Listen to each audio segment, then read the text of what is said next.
Actualités. On n'a pas de nouvelles de layoffs aujourd'hui, surprenamment. Là. Critiques. Si c'est un 91, là, god damn, this game's gonna be glorious. Rumeur. Tu gardes en tête que ça veut pas dire à 100% que c'est legit. Là. Discussion. Puis si la successeur de la Switch n'a pas du backwards compatibility, yo, ça va faire mal. Réaction. C'est pire que Skull Island Rise of Kong. That is crazy.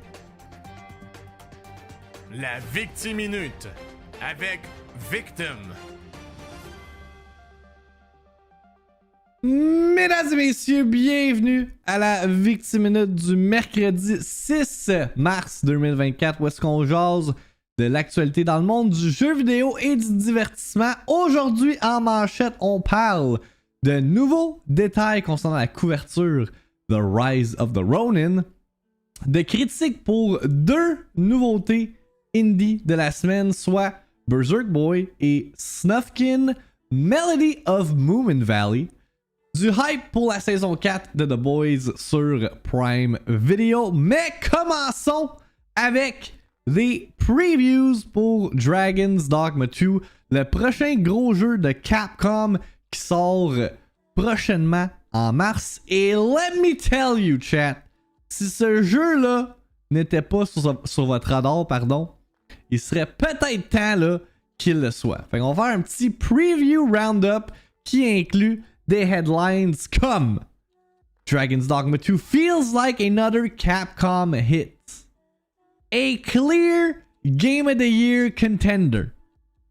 Fully explorable open map. The perfect vision of Dragon's Dogma we were meant to experience the first time. Et j'en ajoute d'autres. Suite à tout ça, on a Jez Corden de Windows Central qui dit I played Dragon's Dogma 2 for 4 hours. It was fucking fantastic. This is a clear Game of the Year contender. It's the if the slice I played represents the full experience. Autre preview cette fois-ci de VGC. After 3 hours with Dragon's Dogma 2, it already feels like another Capcom hit qu'on a pu voir dans le premier tweet de Okami Games. Donc le hype est au rendez-vous pour Dragon's Dogma 2. J'ai-tu exit out le fucking preview? Ce sera pas long là, I'll get it back. C'était noob ça. J'ai tellement été hype sur mon clic là que je l'ai fermé.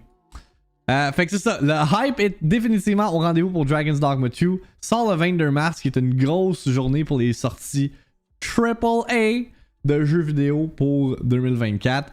Puis man, what a start to the year qu'on a eu pour les RPG là. Tu regardes Like a Dragon, Infinite Wealth, Persona 3 Reload.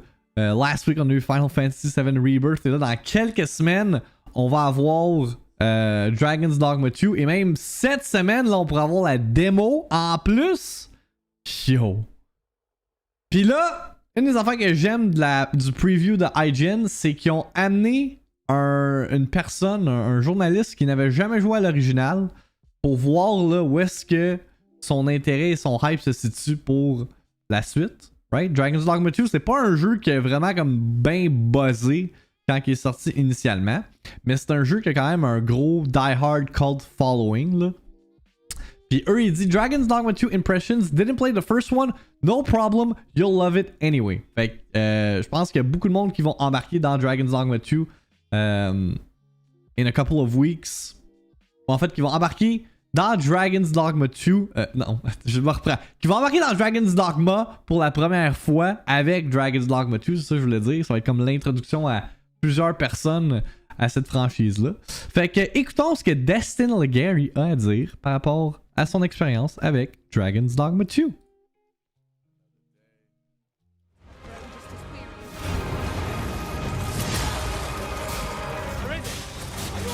I wasn't sure what to expect from Dragon's Dogma 2. I have Dark Arisen in my Steam library and a paltry 70 minutes of game time that is likely going to increase in the coming weeks. But while I may be inexperienced compared to those already aware of Dogma's greatness, I can safely say that my preview session broke my hype meter.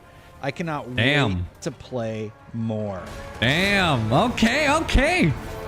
Let's go. After being dropped into a random save that started me in the middle of a town with the Mystic Spearhand vocation, I wasn't really sure where to go. But that was the beauty of this demo. Dragon's Dogma 2 organically gave me plenty of options for what to do next. C'est intéressant, c'est peut-être cette même démo-là qu'on va avoir later this week, si on a une démo. Greeted by a traveler asking me to find their orb, because if it wasn't found, his master could have him killed. That jewel was my last hope. Morris, a shopkeeper, told me that his grandson Raj had gone missing, and a villager informed me that he was dragged off by wolves. When I started talking to people in town, I met Fausse, who told me about a town that was overrun with fell beasts. All of these options were there to pursue in addition to the main storyline. Yeah, none of these are even the main quest. And while I was probably supposed to do the main quest during my demo time, I decided to go it alone, jumping on an ox cart to the next town to see what else I could discover. Dragon's Dogma 2 really clicked with me because you need to constantly be on your toes. There are moments of downtime where you can just enjoy the vista or pose with a random ogre you've defeated. Wait, he's not dead? But more often than not, I was organically finding combat encounters and secrets that I wanted to investigate more. And that amazing loop was consistent as I made my journey back to town. Over the course of 80 minutes, I fought a griffin that flew me into the air and dropped me to my death. Holy shit! I discovered the untimely fate of Raj was affected by the fact that I decided pas ça to dans run Elden off Ring. exploring the wilderness.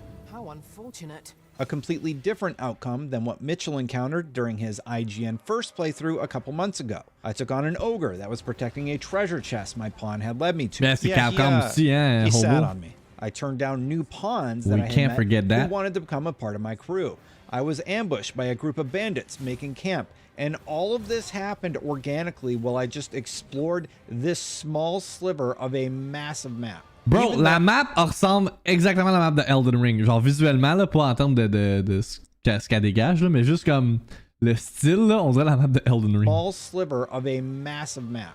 Even though I was probably supposed to do that main quest, Dragon's Dogma 2 had just provided me with a wealth of entertainment that I didn't want to walk away from while wandering around accomplishing nothing related to the main quest at all. Ça veut dire qu'il y a du content là-dedans, les amis. Here's one example. I had a fight with this griffin earlier. Now, while trying to hunt him down for round 2, I've come upon its nest. I leap into action with flawless skill. And it would seem I'm taking this fight on a little early because it starts at daytime and goes until the game cycles to nighttime. I ended up winning, but it took almost all of my resources. Holy shit. And I had so much fun doing this. Now, the Mystic Spearhand vocation was interesting, but as it was my first time playing Dragon's Dogma 2, I wasn't able to showcase all of the abilities. Still, the focus of the provided build was clearly all about the spear and your character's ability to teleport to foes and deliver devastating blows. The recent Vocation trailer also teased a wealth of exciting options, like the ability to teleport directly on top of enemies before plunging your spear into their back, and an ability that teleports between status-afflicted foes to deliver a crushing blow. Getting to see what was possible just makes me want to go back and play even more. And if this isn't to your liking, Dragon's Dogma 2 has other vocations available. They include the Fighter, Harry, Archer, la lance, c'est où la lance, les amis? Warrior, Sorcerer, c'est ça? Mystic Spearhand, I Magic guess, Archer. I guess nous, ça va être le Mystic Spearhand qu'on va utiliser. Warfarer, which is sort of a jack of all trades. Not here, beast. Come and face me. Non, ça c'est cool. Il y a comme plusieurs weapons, lui. And Trickster, which we showed off as part of our IGN First coverage. You are free to switch between each of these on the fly by simply talking to a vendor, and taking a peek at the options available makes it clear that each has a lot more depth than expected. The second vocation I had the chance to try was the Magic Archer. Diving into the combat options, the sheer amount of choices at your disposal is incredibly exciting. My Archer had 9 weapon skills to choose from, with Flame Fang Arrow, Ricochet Hunter, Frost les Hunter nunchucks, Bolt, and Alex, Recovery dans le Arrow YouTube selected. chat. Flame Fang Arrow, at least in the build I played, DLC. seems incredibly overpowered. Ça fait partie de la Season Pass.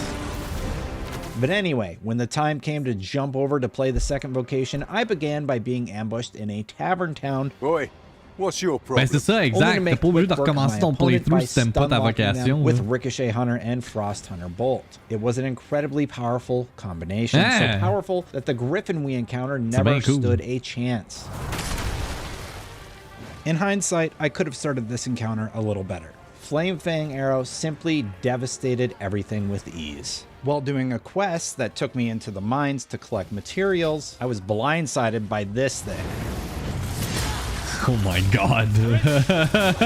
So While letting guys my are pawns fucking do their troll, job, man. I fire Attack. Ricochet Arrow and Ice Arrows at the opponent, as well as the very powerful Flame Fang Arrow. Encounters like this and the Griffin encounter before really demonstrate how powerful the correct pawns are when paired with a good vocation. It also did a great job to break up what I thought was a mission to collect rocks. This was constant throughout my playthrough, and I love how the game just keeps you on your toes all the time. Well, the gameplay cool, was tu sais jamais à amazing, quoi and I can't wait t'attendre, to là. get back to play more. There was one concern I've seen the community curious about, and that's the uncapped frame rate on console. When looking at this, Yeah, on va en parler it de should be ça. noted that I am playing a version which Capcom clearly states is still in development, and it's not equivalent to the final product. But in this build on PlayStation 5, Dragon's Dogma 2 was averaging around 31 frames per second, with dips during heavy combat moments, while playing with the PS5 set to output at 4K. I did not get to test at lower base resolutions or with variable refresh rate turned on during my time to see if that had a positive impact on performance. However, if I had one hope, it would be that Capcom added more options in the frame rate department, including, at minimum, a capped 30 frames per second mode on console. That said, the gameplay was so fun that it was hard to walk away focused on anything other than my genuine excitement to play more. And as someone that primarily plays on PC, the frame rate didn't bother me Halfway that through much the because gen, the gameplay et on is a that encore des fun. jeux capés à 30 FPS. But I'm definitely going to play on my PC. My demo ended in the dead of night trying to help a character navigate the spirits, zombies, and monsters waiting for me in the Ah, ça serait darkness. sick, But ça, after Jean-Pierre. playing almost 2.5 hours, there's no denying that Dragon's Dogma 2 had me hooked. I cannot wait to play more on March 22nd. If you want to see more about Dragon's Dogma 2, be sure to check out our IGN First coverage. And for more on all things gaming, keep it right here on IGN. Cool. Fait que all this sounds nice and dandy, mais là, comme qu'on a dit, le concern, là, le point central de questionnement, c'est vraiment au niveau de la performance et du framerate. Wait, j'ai-tu... Ah, je pense que j'ai close le tab avec le... Ok, non, c'est ça ici. J'étais comme, mon tab où est-ce qu'il parle de framerate. Fait que c'est ça, fait que comme Destiny Gary d'IGN a dit, le jeu en moyenne dans son démo, on s'entend encore une fois, c'est du pre-release stuff, c'est peut-être un old build or whatever. En moyenne là, roulait à 31 FPS. Mais là l'affaire qui arrive, c'est que le réalisateur du jeu Hideaki Itsuno a dit que sur console, il n'y aura pas de performance resolution mode là. Il dit comme sur PC, depends on the specs. For Dragon's Dogma 2 will feature uncapped frame rate performance around 30 FPS or above on consoles. For consoles, we are aiming for an uncapped frame rate around and above 30 FPS. Fait que sur PC, vous allez peut-être pouvoir, ben en fait, pas vous allez peut-être, vous allez pouvoir aller chercher un peu plus de fluidité en termes de frame rate. On console, you're not gonna get the best, the most smooth experience out there, là. Ce qui est quand même décevant. Tu sais, c'est pas Unreal Engine 5. C'est, me semble, c'est le RE Engine, mais c'est comme le RE Engine 2. C'est pas le vieux RE Engine, me semble. C'est comme le next gen, le next step là, de RE Engine. Ça se peut-tu?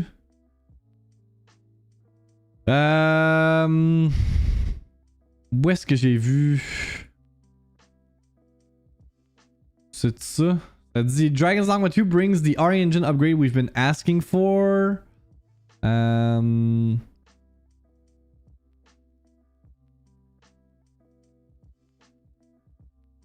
Essaye de voir. Will include technologies from its competitors. Ça dit RE Engine. Mais ok, dans le fond, c'est juste le fait que là, ils ont du NVIDIA DLSS 3 support dans le RE Engine. Fait que c'est pas comme un new engine, ça reste le RE Engine. Mais c'est ça, c'est pas comme Unreal Engine 5, c'est pas comme qu'est-ce qui est new and fresh, right, dans l'industrie en ce moment. Là. C'est quand même un engine qui a 7 ans d'expérience, entre guillemets. Engine qui est très polyvalent, là, pour vrai, comme il y a presque tous les jeux de Capcom qui ont sorti là, depuis ce temps-là, depuis Resident Evil 7, là, rock le RE Engine, puis man, c'est great ce qu'ils font, là. C'est juste que là, man, on est peut-être dû à un upgrade là, au RE Engine parce que 30 FPS en console, t'as même pas la possibilité de prioriser la résolution ou le framerate. That's an L. Là. That's an L. Comme John Lyman de Digital Foundry le suggère. This is precisely what I was worried about and why I felt a 30 FPS optional cap should be included. The frame rate is basically 30 FPS but with poor frame pacing, so it'll look much worse. VRR can save the Xbox version, fait que variable refresh rate, at least, but PS5 looks poor in motion. Yeah, fait que c'est ça. Fait que potentiellement, là, si vous êtes intéressé à acheter Dragon's Dogma 2, je sais pas si les specs ont été sortis là. Je pense que oui. On peut aller voir là. On a du temps ce matin.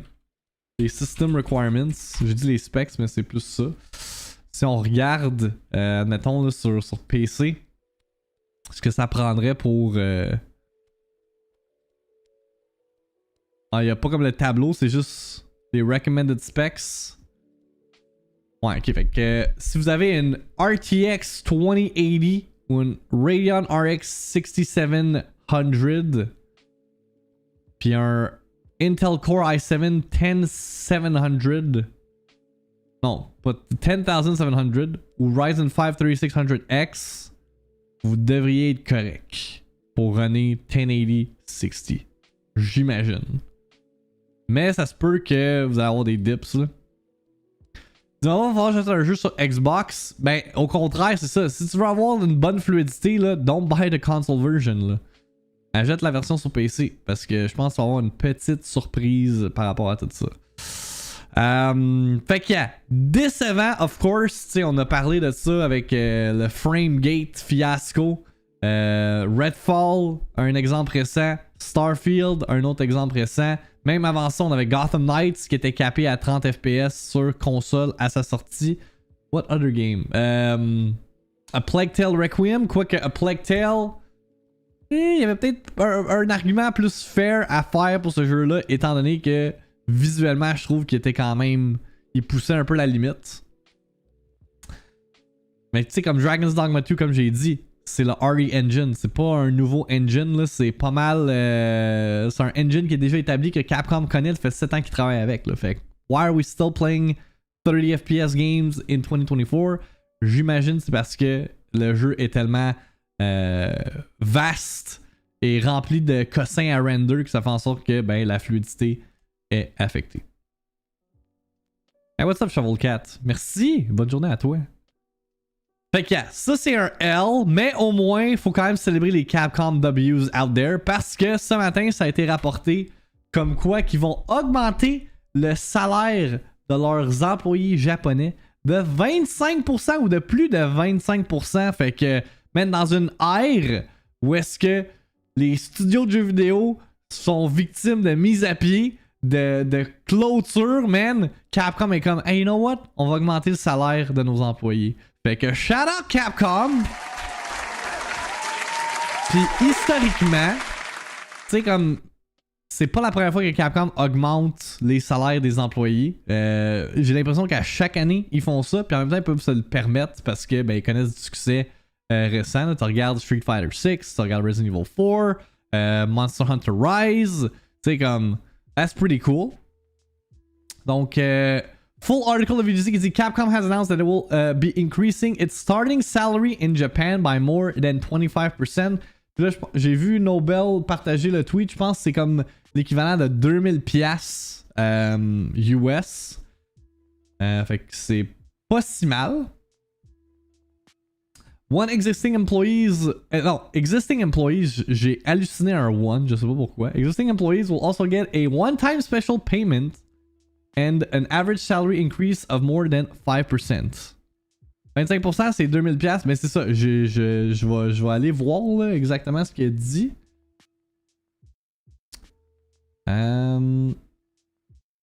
C'est 2000$ par mois.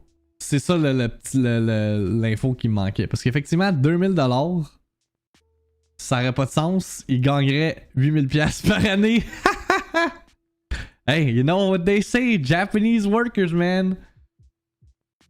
Mais c'est ça, c'est 2000$ par mois. Il manquait une petite information à ce que j'ai dit, là. C'est pour ça que je suis allé vérifier.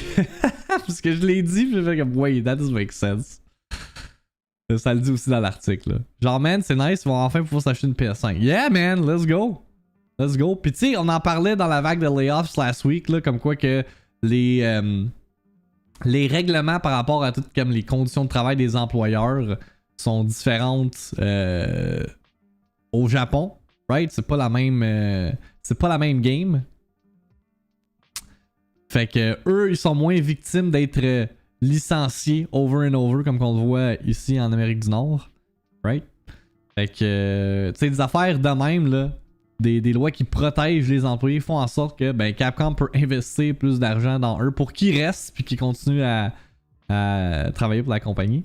At the moment, the existing pay for new graduate hires is 235,000 yen per month. Fait qu'environ 1560$ par mois quand tu commences. Fait que t'es en bas de l'échelle là. Je sais pas c'est quoi l'équivalent. Ça doit être un peu plus que le salaire minimum. Right? But beginning in its 2025 fiscal year, the company will change this to 300,000 yen per month, around $2,000 per month. Mais 2000$ par mois, me semble, c'est pas beaucoup. Mais tu sais, in Japan, shit is different là aussi. Là, fait que je sais pas comme. Si on peut comparer ici en Amérique du Nord versus au Japon, là, les prix sont différents. Ou le coût de la vie doit être différent aussi. Là, mais comme, tu sais, comme 2000$ par mois, là, moi, je survis pas. Là. Je sais pas pour vous, là, mais la misère à vivre avec 2000$. Là. Je pense à me sentir mal d'avoir été content que Capcom monte les salaires. Ils montent les salaires pour finalement réaliser que leur salaire de base était déjà pas bon. With this increase in starting salary, Capcom is pursuing further investment in human capital and the acquisition of exceptional talent, a Capcom statement reads. As well as the increase in starting salary, current employees, including those who joined in the 2024 fiscal year, will be given a one-time special payment, which Capcom describes as an investment in the people who support the future of the company. C'est des moyens pour que les gens restent justement, là, pas qu'ils quittent ou qu'ils explorent d'autres avenues. Existing salaries will also be raised in fiscal year 2024 by an average of more than 5%. Donc, les nouveaux employés vont avoir une petite augmentation. Puis les employés déjà établis, ben, vont avoir une augmentation de 5% de leur salaire actuel. Which is pretty good. Hey man, moi j'ai une augmentation là, de fucking 70 cents par année, genre. Je me le prendrais là, un petit bonus de 5% annuel, esti. On va travailler chez Capcom, fuck la ville. C'est sûr qu'à genre Tokyo, 2000$, ça doit pas être grand chose. Ben c'est ça, on le sait pas, là, à moins qu'il y ait un article sur internet qui dit le coût de la vie au Japon est ça. T'sais, on va pouvoir comparer, là, mais comme j'ai dit, pour moi, 2000$ par mois, c'est absolument rien. Là. Capcom already increased employees' average base salaries by 30% in April of 2022 and introduced a new bonus system more closely tied to the company's business performance. At the time, the company said the move was an attempt to address the issues facing our society while aiming to improve its corporate value and establishing a relationship of trust with employees and stakeholders. Je sais pas comment je feel par rapport au fait que les bonnes... Mais... j'imagine que c'est un couteau à double tranchant, les bonus basés sur la performance de la compagnie. Right? Parce que c'est sûr que si les jeux ils hit, puis ils hit fucking bien, là, en termes de vente, puis de succès, succès commercial, ben tout le monde va en bénéficier. Tout le monde qui ont travaillé sur les projets va en bénéficier. Mais si ça c'est pas bien reçu, mais c'est une autre affaire, là. C'est souvent lié à la performance de la compagnie. Ouais. Man, c'est fou à quel point que, genre, ma réalité en tant qu'intervenant, c'est différent, mettons, de travailler pour une méga corporation comme Capcom, là. Parce que moi, là, genre, à mon évaluation annuelle, là, j'ai eu une des meilleures évaluations que j'ai jamais eu de toute ma crise de vie. Qu'est-ce que j'en retire de ça? Pat on the back, qui me dit, ah, good job, t'as fait ta job très bien cette année, and that's it. Pas d'augmentation, absolument fuck all. Genre, y'a pas d'incentive pour que je continue de même, tu sais. C'est juste que, you did your job, good job. Je sais pas ailleurs, tu sais, comme des gens qui travaillent un corporate job, si c'est comme commun, mais moi j'ai jamais eu ça de ma vie, là. Je sais pas si quelqu'un est déjà allé au Japon, mais mettons que si l'épicerie coûte 50$ par semaine et les loyers sont 500$ par mois, sont bien par rapport à ce qu'on vit ici avec leurs 2000. Faut penser aussi que beaucoup n'ont pas de voiture au Japon. Yeah, true, effectivement, Shovel 4, ben comme j'ai dit, la réalité est différente, là. Au moins ta job est safe, Alex qui dit dans le YouTube chat. Effectivement, tu sais, comme j'ai quand même une certaine stabilité. Reste que c'est une réalité différente, là. Time to quit? No, thanks. Hey, c'est ça que, tu sais, comme j'ai tweet about it au début de la semaine parce que lundi, il y a une maman ou un papa, je me rappelle plus trop, là, qui voulait des informations sur nos services. Puis tu sais, je parlais au téléphone, puis j'expliquais comment qu'on fonctionnait, puis tout ça, puis j'ai juste drop, là, ah ouais, je vous comprends, tu sais, moi ça fait 10 ans que je travaille ici, là, puis j'en ai vu des affaires.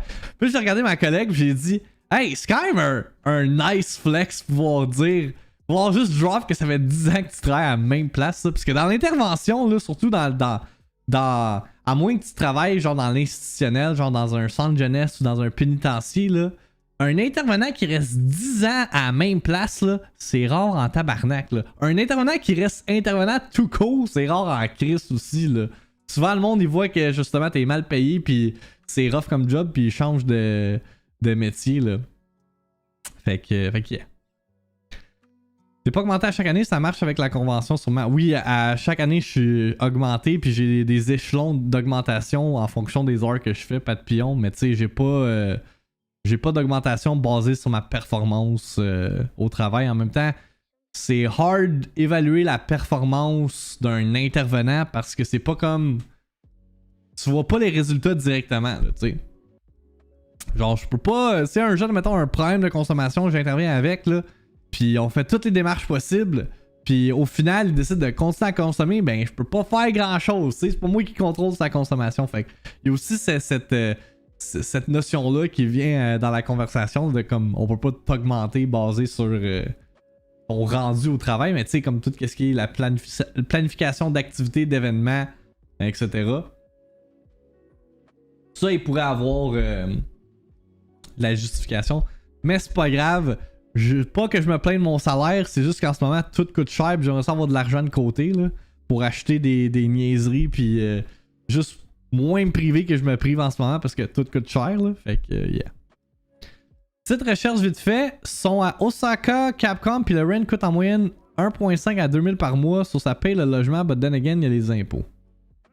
Attends, t'es-tu sur YouTube en même temps? Oui, depuis le début de l'année, Shovel 4, on est en simulcast sur Twitch et YouTube. Et les rediffs de la Victime sont toutes disponibles sur YouTube avec des timestamps. Si justement tu veux avoir tous les liens, je te les drop dans le chat à l'instant. Max, arrive-tu à un jeune qui améliore sa situation en consommant? Ben, c'est sûr que, règle générale, non. Mais tu sais, si tu y vas avec l'approche de la réduction des méfaits, en disant comme, tu sais, t'as le droit de consommer en autant que t'es conscient des conséquences. Tu sais, t'es pas obligé de cold turkey tout couper, là. Tu peux juste réduire. T'sais, au lieu de fumer à chaque jour, tu fumes genre une fois par semaine. Ou tu fumes avec tes amis seulement. Il y a différentes façons d'approcher l'intervention. Moi, pour la consommation, là, comme j'ai toujours dit à mes jeunes, moi j'ai aucun problème que tu consommes. Là. Genre, sois conscient des conséquences qui viennent avec, numéro 1. Puis arrange-toi pas pour te mettre dans le trouble. Genre, commence pas à consommer quand t'es à l'école. Là. Ça, c'est complètement stupide. Tu sais? Et le superbe thumbnail. Yeah, man! Hey! Là, je veux pas accuser Jeff Grubb, là. While we're at it. Je veux pas accuser Jeff Grubb de steal et copy your boy. Mais... I gotta call him out, là. I gotta call him out. En même temps... L'idée... L'idée du thumbnail, ok? N'importe qui aurait pu y penser, là. Mais... I'll just say it, là. J'avais l'idée avant toi, Jeff Grubb, ok? Look at this right here, right? Mon thumbnail d'hier pour RIP Yuzu. What are we doing here? What are we doing here? The exact same fucking thing. Je dis pas que y a du plagiat. But streamed 10 hours ago? Streamed 21 hours ago. I'm just saying. I'm just saying. Other Japanese publishers have increased salaries in recent years, with Prime Minister Fumio Kishida reportedly calling for Japanese companies to pay workers more as inflation takes hold in the economy. In February of 2023, Nintendo announced that it was raising its employees' base salaries by 20% in Japan. A few weeks later, Sega announced that it would increase the average monthly salary of existing employees in Japan by approximately 30%. And that it would be increasing its starting salary for graduates by 35%. Fait que vous voyez déjà là en partant, là, au Japon, ça fonctionne autrement. Ils vont pas mettre à pied plein de monde. Là. En fait, comme c'est très rare qu'on entend parler de compagnies japonaises qui sont victimes de mise à pied ou de licenciement, ils augmentent les salaires parce que justement, il y a des lois qui protègent les conditions de travail, les droits des employés. C'est-à-dire des employeurs. Ce qui est une autre affaire, mais c'est ça. Fait que c'est la raison pourquoi il y a un certain clash entre la réalité ici en Amérique du Nord puis en Amérique du Nord, en Europe versus le Japon aussi là. Fait que yeah. Je suis d'accord pour celui-là et signe-le. Nah man, Jeff Grubb il offre quand même du contenu qu'on couvre ici lors de la VIICTIIMINUTE, mais it doesn't go unnoticed. Je garde ça en note là. Si il a recopié un de mes thumbnails là, I'm coming for your ass.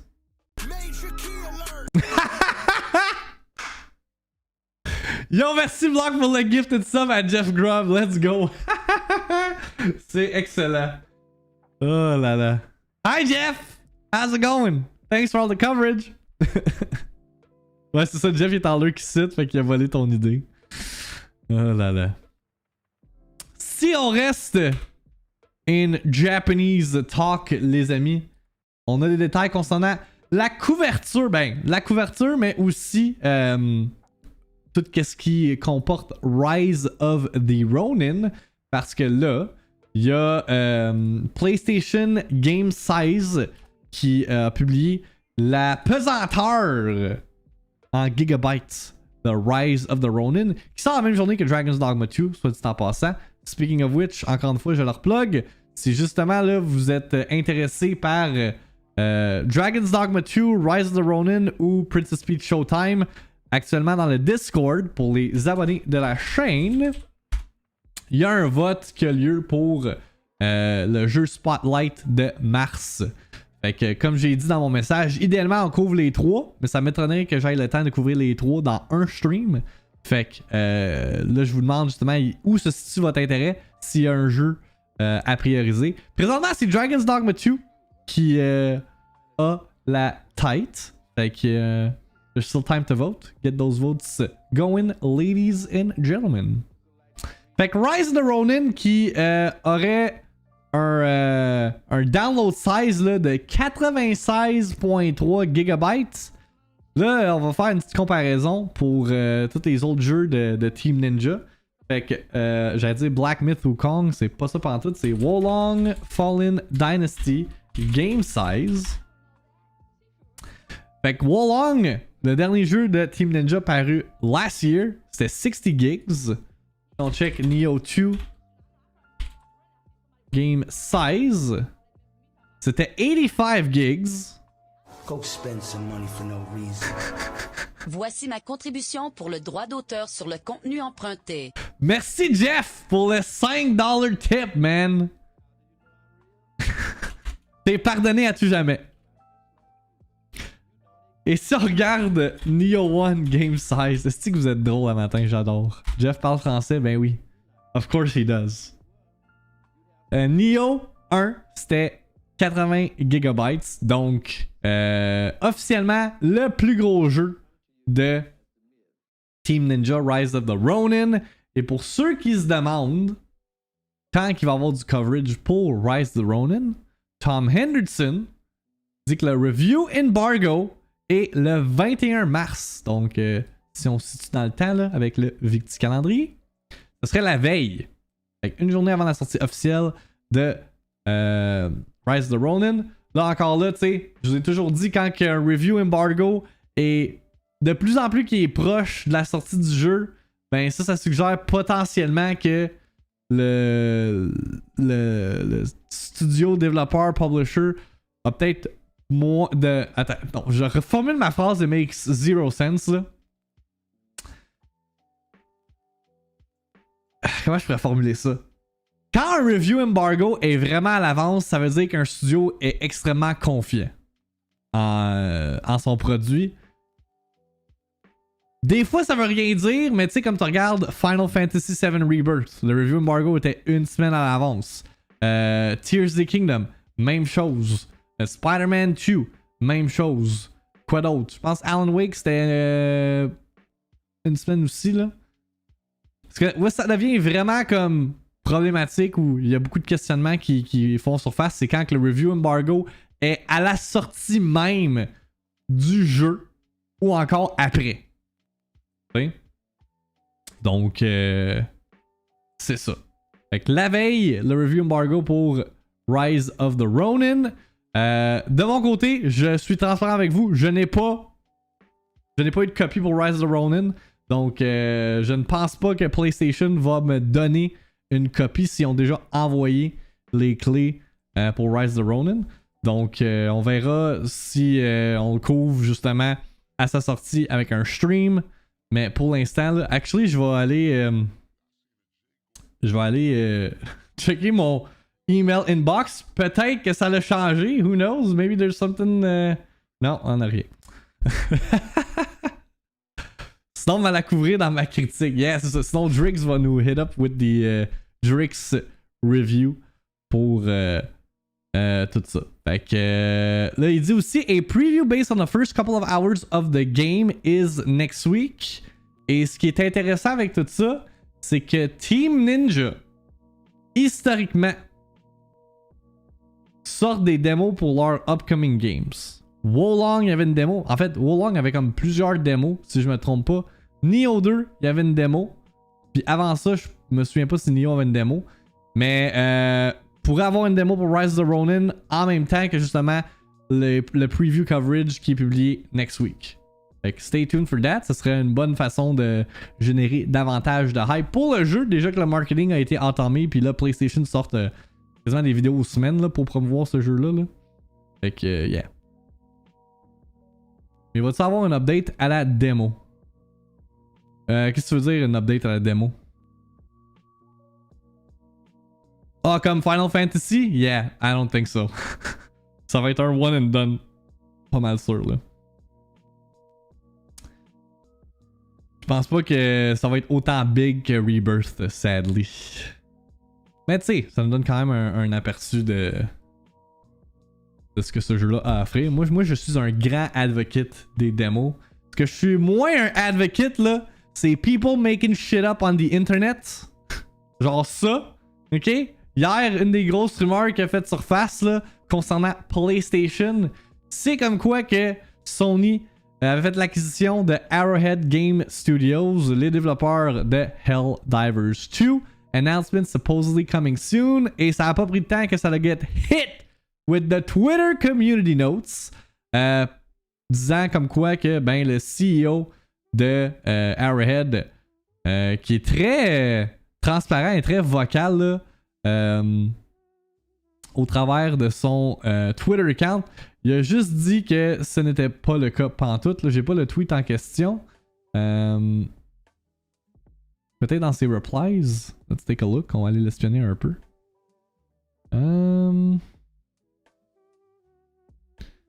Let's see. Ah, there you go. Fait que quelqu'un a partagé "This should happen, but it would be stupid of them to announce this very soon after laying off 900 people recently." Yeah, effectivement. Là, comme PlayStation n'a pas la meilleure réputation en ce moment, là, ils viennent de mettre à pied et de fermer un studio parmi tant d'autres. Fait que c'est ça. Not the best look. Puis là, tu dis comme ah, ben on accueille un nouveau studio dans notre bibliothèque de studio. Yeah, odd behavior. Puis là, justement, le CEO de Arrowhead qui dit "This is the first time I hear of this, and that's a good indication that it's fake. Also, very old logo." Genre, personne n'a pick up sur le fait que c'était un vieux logo. Puis pourquoi aussi l'image? Ok, dude. Oh my god. Je sais pas si ça apparaît dans le stream là, mais on voit clairement là que l'image du studio est beaucoup plus crisp que le reste de l'image, right? C'est un peu blurry là.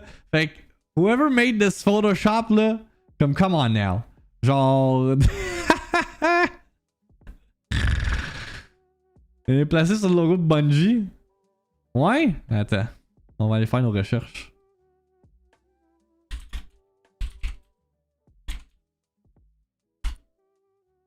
Hey, si on trouve l'image exacte là. Yeah, non, c'est ça. Je me souviens que c'était cette image là. Fait que je pense pas que c'est elle. Oh wait, droppy un lien. Hang on.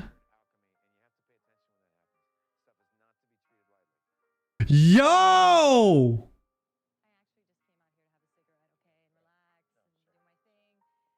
Wow! Fait que c'est littéralement un Photoshop qu'ils ont pris puis ils ont mis le logo de Arrowhead devant le logo de Firewalk Studios. Damn. Nice find, Droppy, man. But yeah, people making shit up on the internet. Fait que Arrowhead, même s'il connaît du succès avec Helldivers 2, ne sont pas sur le point d'être acquis par PlayStation, même si PlayStation a publié Helldivers 2 là. Peut-être dans le futur, right? Parce que c'est quand même un big money maker en ce moment, Helldivers 2 pour Arrowhead, mais aussi pour PlayStation, right? Mais c'est ça. Le timing serait juste trop fucking weird de PlayStation de, comme on a dit, mettre à pied 900 employés et la semaine d'après faire comme "Oh, it's all fun and dandy, on accueille Arrowhead Game Studios dans notre lot de studios." That doesn't make fucking sense, là. C'était 2 secondes Google Search, mais les Twitter Rose pouvaient pas faire ça. Yeah! C'est fou, hein? Puis le pire, c'est qu'au début, là, je me l'avais bookmark, ce tweet-là. Puis là, j'étais comme ah man, il y a pas assez. Genre, je vais regarder dans le NeoGaf thread. J'étais comme ah, il y a pas assez de juice qui confirme le tout. Je sais pas. Puis je l'ai rajouté ce matin quand j'ai vu au Comic Games tweet que justement c'était fake. En tout cas, ça pour dire qu'il n'y a pas d'acquisition au sein de PlayStation pour le moment. Google Search, "Welcome to the family Sony", deuxième image que j'ai trouvée. God damn, that's funny as hell. That's funny as hell. Et parlant de Helldivers 2, il y a une nouvelle patch qui a été ajoutée qui ajoute du Additional Environment Challenges that will appear at random while you're deployed, from fire tornadoes to meteor showers and many more. Yo, c'est intense ça là. Déjà que il y a beaucoup d'éléments imprévisibles dans Helldivers 2 là, de ce que j'ai vu au travers de Twitter et TikTok clips là. Le Game Master là, qui est comme ok là, je paye le piton pour le meteor shower, get fuck. C'est nice, comme qu'on a vu dans le preview de Dragon's Dogma 2, it keeps you on your toes. Ouais, le gars qui dort jamais, qui se met des alarmes aux 2 heures pour traficoter les éléments de Helldivers 2. Donc, ça ressemble à ça, le Spotlight PlayStation pour aujourd'hui. Fait que Rise of the Ronin coverage soon, et Helldivers 2 is doing great, tellement great qu'il y a du monde qui invente des nouvelles acquisitions du studio. Là. Futur, il redeem une citation de DJ Khaled. DJ Khaled, là! C'était quoi ta première réaction hier quand t'as vu ce tweet-là du official Twitter account de Multiversus? How's business? It's not doing great. The game's offline. On en parlait hier là avec toute l'initiative de Warner Brothers, right? Qui était comme on va investir davantage dans les live services, right? On a Hogwarts Legacy qui a vendu 22 millions de copies, qui a été un moneymaker pour nous. Last year, best-selling game de 2023. Puis t'as Suicide Squad Kill the Justice League qui est un dead game après 1 mois. Oh, on va continuer à investir dans les live services parce que le potentiel du cash est là. Et un des live services qui appartient à Warner Brothers, c'est Multiversus. Multiversus, là, je sais plus c'est quoi la nomenclature, là, bref. Le platform fighting game avec plein de propriétés intellectuelles de Warner Brothers, qui appartiennent à Warner Brothers. Et speaking of which, ça me fait penser, faut que je vous montre un tweet là. Parce que hier, j'avais même pas comme réalisé l'envergure de la stupidité du statement de Warner Brothers là. Hang on, let me find it. C'est une image qui résume pas mal tout. C'est ça ici. Genre, come on now! À quel point vous pouvez être delusional? Shinobi avait partagé justement l'article qu'on a couvert hier. Warner Brothers sees its future game strategy to involve more live service, mobile, and free to play. Literally every single live service game WB has made has failed. Every single one. This is literally the Sisyphus of gaming companies. Multiversus a connu du succès au lancement, mais là, le jeu est offline. Tu peux même plus y jouer. À moins que tu joues au travers de genre Parsecs là, pour jouer avec du monde en ligne, mais comme les serveurs ne sont plus actifs. Suicide Squad, do I need to reiterate l'état de Suicide Squad sur Steam? C'est ça. Back 4 Blood, no longer supported. Il n'y a plus du développement actif sur Back 4 Blood. Genre, how stupid are you? Comment vous pouvez être à côté de la track autant de ça, là? It makes no sense. Anyway, tout ça pour dire que, ben, on en parlait, on était comme Multiversus, right? Il n'y a pas grand chose qui se passe avec ça. Il y a des cases là, pour story ton pote qui sont disponibles dans les joyeux festins au McDo. But that's about it là en ce moment. Il n'y a rien qui se passe par rapport à Multiversus. Mais là, ils ont publié un petit tease hier après-midi.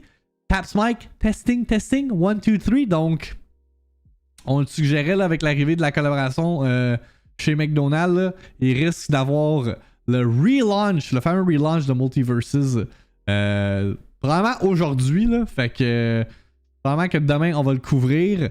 J'imagine que ça va être genre un stealth drop, genre, un stealth/shadow drop, où il va y avoir comme une public beta pour le 2.0 version de Multiversus, pour qu'ils puissent comme tester le tout et évaluer où est-ce que le jeu se situe.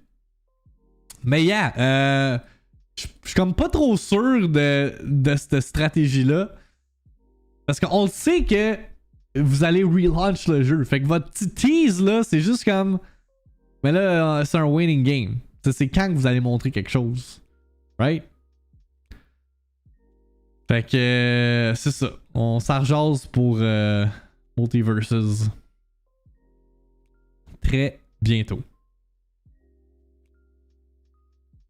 Maintenant, c'est le temps de notre segment Review Roundup pour aujourd'hui. 2 Spotlight Indie avec des critiques pour aujourd'hui. On en parlait brièvement hier. Berserk Boy, que j'ai eu la chance de jouer au travers des dernières semaines. Shout out le dev, ok? Il m'a donné le jeu genre 1 mois à l'avance. That's crazy, là. Ça m'a donné amplement le temps d'y jouer. Puis j'ai décidé de principalement y jouer au travers du dernier week-end pour pouvoir offrir de la couverture. Là, c'est classic me. Je reçois un jeu fucking en avance.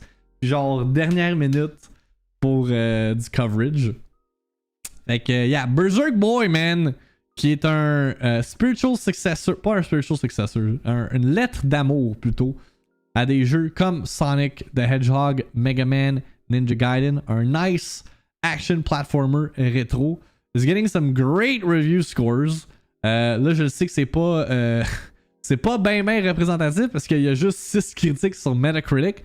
Mais comme vous pouvez voir là, par le post de Ryan T. Brown qui est en charge de tout ce qui est le PR pour Berserk Boy. Berserk Boy se qualifie dans les top games de 2024 en ce qui concerne les critiques, là, aux côtés de un autre jeu dont on va faire le review roundup dans quelques instants, là, Snufkin Melody of Moominvalley. Là. Fait que some great games en 2024. Là. Des jeux comme FF7 Rebirth, Balatro, Tekken 8, Like a Dragon Infinite Wealth, Persona 3 Reload, Prince of Persia et d'autres titres moins mainstream comme Berserk Boy, Anomaly Agent, je vous l'ai dit, this game fucking slaps, Little Guardsman et Momodora Moonlit Farewell. Fait que regardons ce que Nintendo World Report TV a à dire sur Berserk Boy. Yeah, maybe Drix, mais le gameplay va être tight. Ça, c'est sûr.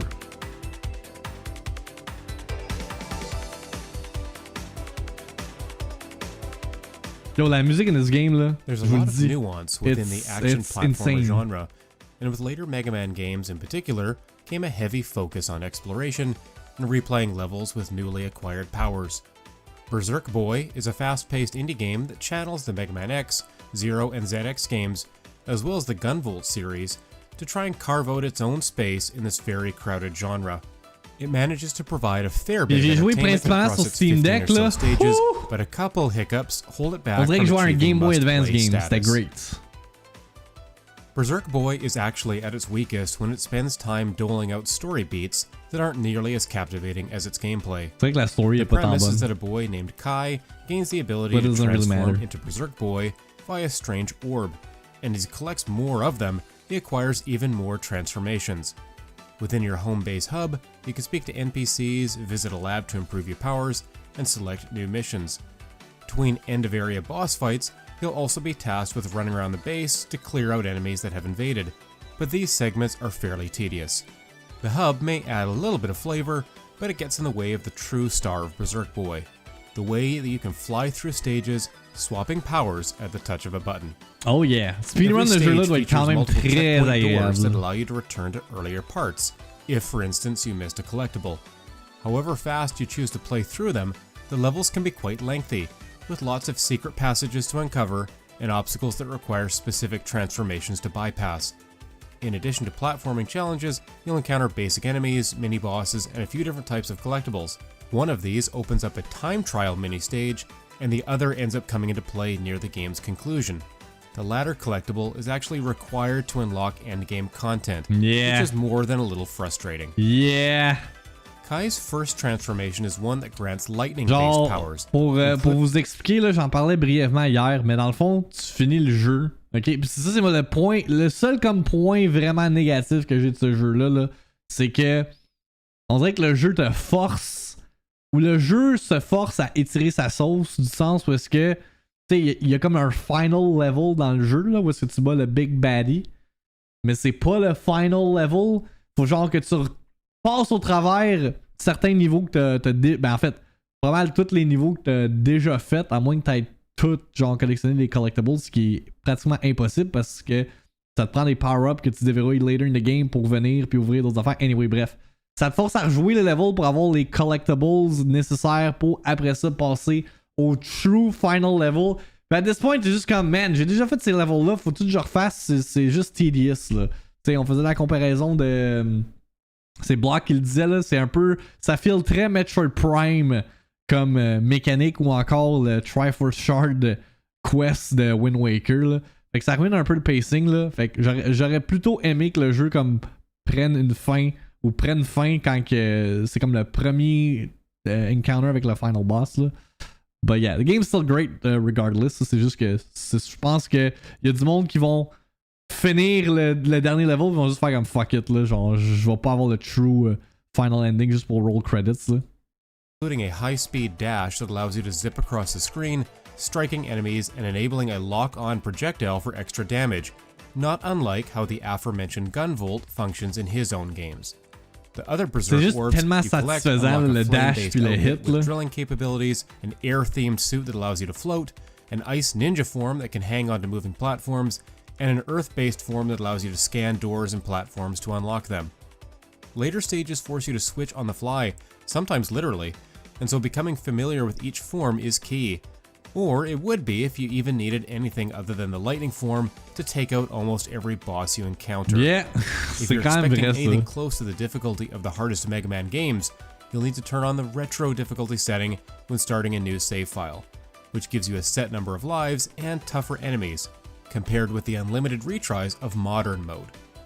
Yeah, moi j'ai fait à modern mode. In terms of presentation, Berserk Boy boasts a vibrant color palette and neat visual effects, like a disappearing shadow trail that appears as you run and jump through each level.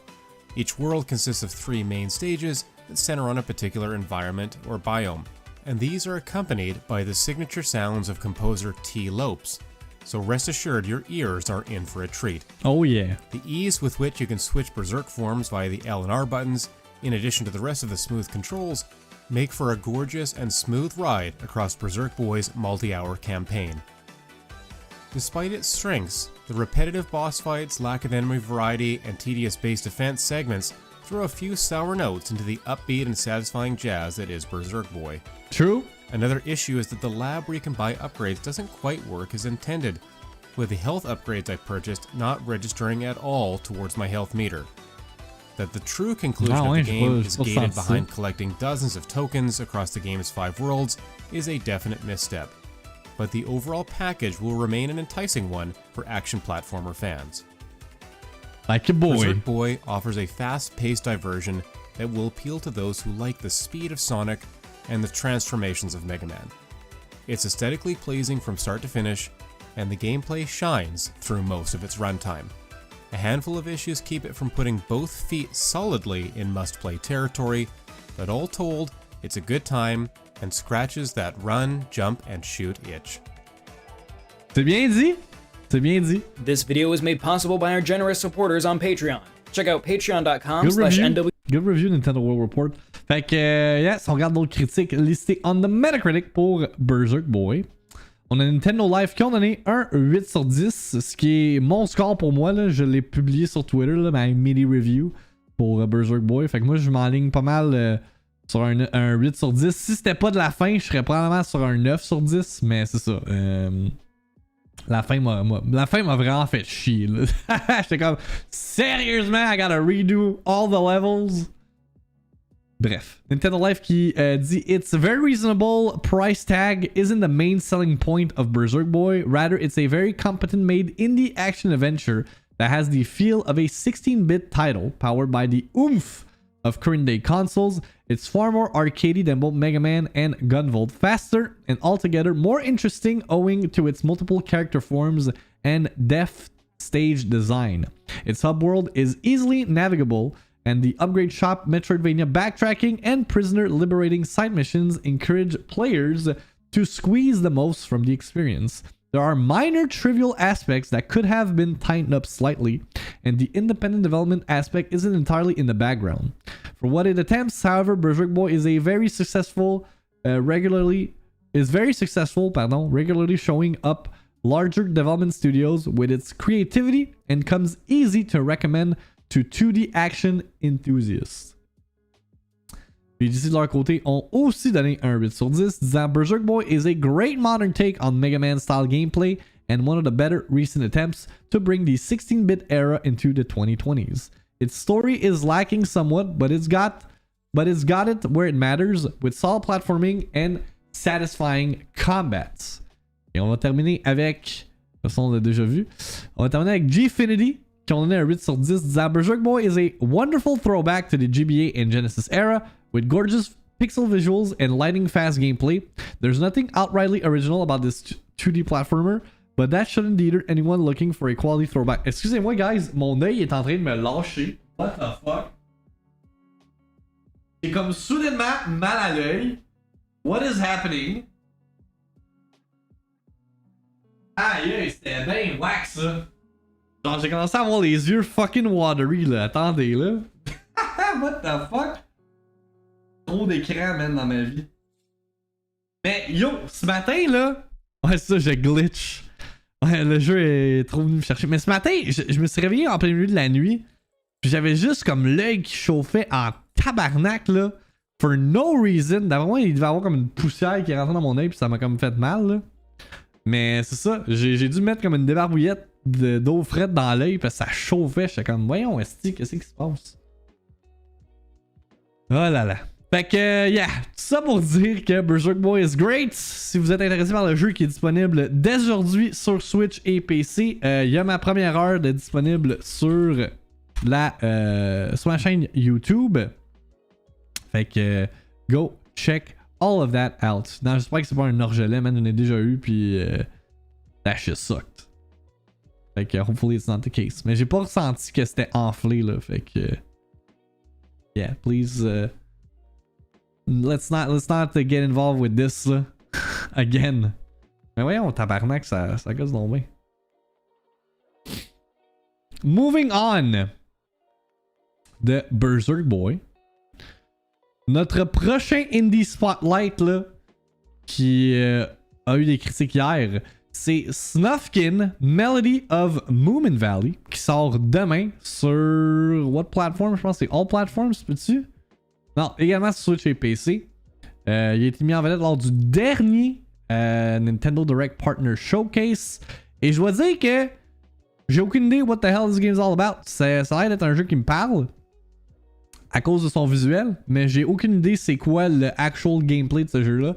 Donc on va find out avec la critique de Noisy Pixel de Snufkin Melody of Moominvalley. C'est fort. In the pantheon of video games inspired by literary works, Hypergames' latest offering, Snufkin Melody of Moominvalley, stands as a heartfelt tribute to Tove Janssen's iconic Moomin series. This game not only invites players into an enchanting world of Moominvalley, but does so through the eyes of Snufkin, a character beloved for his wanderlust, love for nature, and philosophical outlook on life. As players embark on this journey, they are tasked with solving the mystery of Moomin Troll's disappearance, setting the stage for an adventure that is as emotional as it is engaging. Emotion.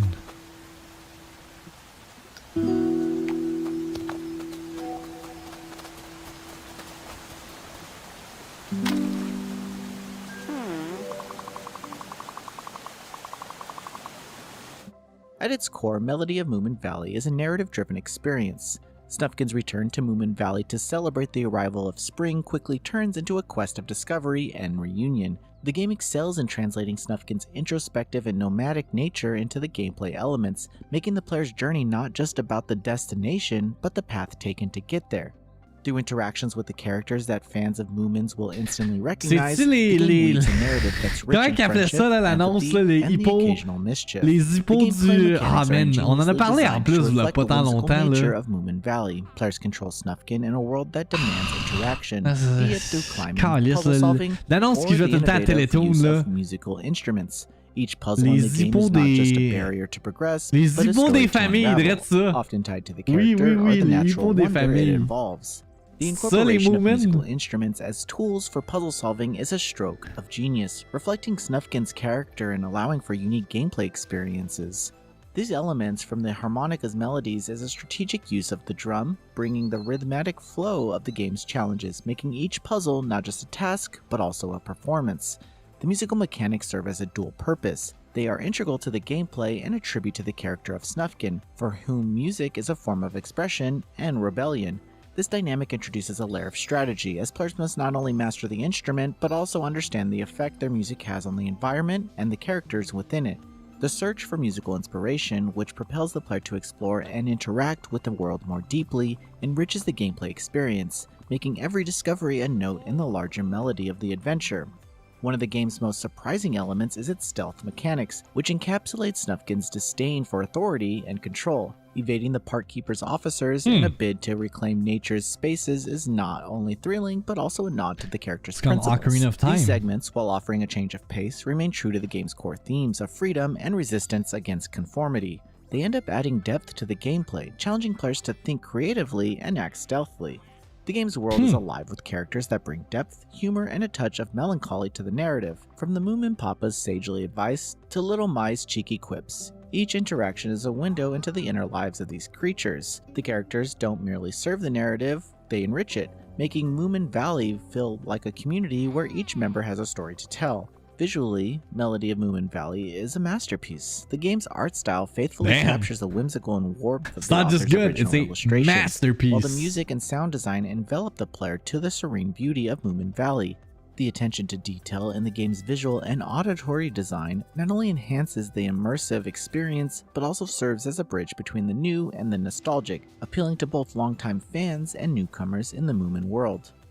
Snufkin Melody of Moominvalley is an invitation to explore the values and beauty of the Moomin universe through interactive storytelling and gameplay. It masterfully blends narrative depth, engaging puzzles, character-driven stories, and a richly designed world to offer an experience that is both entertaining and emotionally resonant. Whether you're revisiting Moominvalley or discovering it for the first time, this game offers a journey of wonder, reflection, and connection, embodying the spirit of the adventure and the enduring appeal of Tove Jansson's timeless creations. Nosy Pixel is giving Snufkin Melody of Moominvalley an 8.5 out of 10. Thanks for watching. This video is brought to you by our supporters on Patreon. Noisy Pixel is run by a group of gamers providing independent gaming coverage through news, reviews, previews, and more. Je vais vous dire ben honnêtement, guys, I still don't know what this game's all about. Mais après avoir écouté la critique, là, je pourrais pas vous dire what's the point of this game. Je venais de dire que le art style était alright, puis lui dit que c'est un masterpiece, to each his own. En tout cas, tout ça pour dire qu'il y en a un 8.5, which is a pretty good score. Si on regarde d'autres critiques sur The Metacritic, encore une fois, il n'y a pas beaucoup de critiques listées, là, mais comme qu'on a vu, c'est quand même un des highest rated games de 2024 jusqu'à date. On a Hey Poor Player qui en a un 9 sur 10, disant I didn't know what to expect when I decided to review Snufkin Melody of Moominvalley. Least of all, did I expect that it would make me a fan of the works of Tove Jansson and je pense c'est Tove Jansson, and help me fall in love with the cozy game genre. While there are a few minor visual issues on Switch, this is still an absolutely charming and relaxing adventure with a good message for generations to come. Eurogamer a donné un 8 sur 10 disant I've never read any of the Moomin books, but last year or maybe the year before I did read a memoir by Jansson about a period of her life in which she settled on a little island, Clovaron.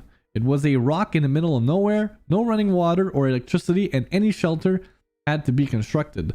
The book presents a dream landscape, but it's one of those dreams in which you have so much to do.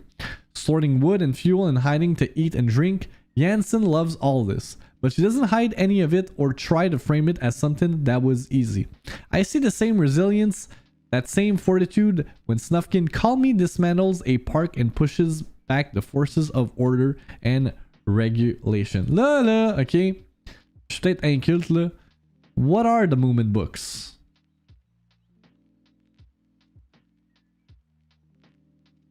The World of Moominvalley? Aucune idée. C'est le livre des hippos des familles. Il a l'air d'en avoir beaucoup, man. C'est genre une série de bandes dessinées. Moi, c'est le show à Télé-Québec que j'écoutais. Je suis plus familier avec le cartoon. Moomin cartoon. The history of Moomin TV animations. Huh. Ah ben wait, ça c'est Snufkin. Fait que dans le lore, c'est ça, c'est un personnage. C'est franco-belge, je pense. Eh ben. On va terminer avec Hardcore Gamer qui en a un 7 sur 10. Disant while Snufkin Melody of Moominvalley captivates its enchanting art, heartfelt music, and unique characters, it sometimes needs to deliver a more consistently engaging gameplay experience. For enthusiasts of the Moomin universe, the game offers a delightful dive into a world filled with nostalgia and charm. Yet its appeal might extend less broadly due to the technical issues, alongside a gameplay loop that some may find monotonous, which detracts from its potential. The dedication to accessibility and the depth of emotional narrative are commendable, showcasing the developer's commitment to creating an inclusive and engaging experience. For the game to truly resonate with a broader audience, however, addressing the technical issues and refining the gameplay mechanics would be essential step forwards. Ultimately, Snufkin Melody of Moominvalley stands as a testament of the power of storytelling and art in video games, even as it navigates the complexities of delivering a seamless interactive experience. Fait que le jeu sort demain, si ça vous intéresse, sur Switch et PC. Moi, je vais le mettre dans mon backlog. Might check it out via la Switch spéciale. On a déjà couvert pas mal la moitié de notre contenu pour aujourd'hui. Donc, on va s'arrêter le temps d'une pause. Au retour, on va parler de Balatro. Parce que là, on n'a pas un update. Du moins, j'ai pas vu d'update concernant la controverse du deal listing. Là. J'imagine qu'il a été réinstauré dans les plateformes où est-ce que le jeu est disponible. On a un petit update au niveau des ventes de Balatro. What a success story this game is. On va aussi parler de WWE et de Xbox au retour de la pause. Fait que je vous invite à rester les nôtres. Don't go anywhere.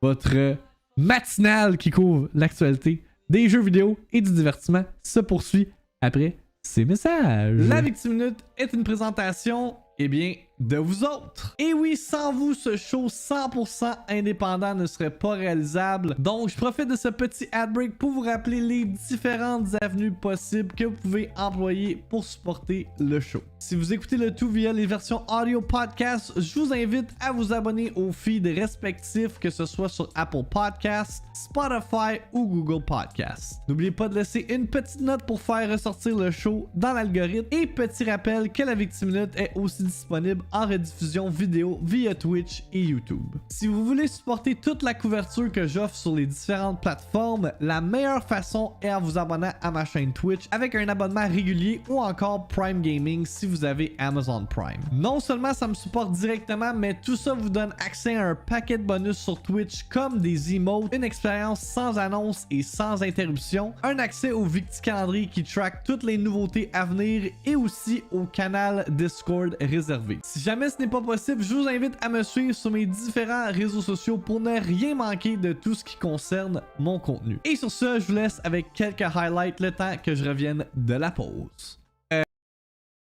Une autre area. Fait qu'on va essayer de partir rapide sur un match avec des randoms. On va pouvoir voir de quoi que le jeu a l'air en multijoueur. Chat de jeu encore qui embarque par-dessus le chat du groupe.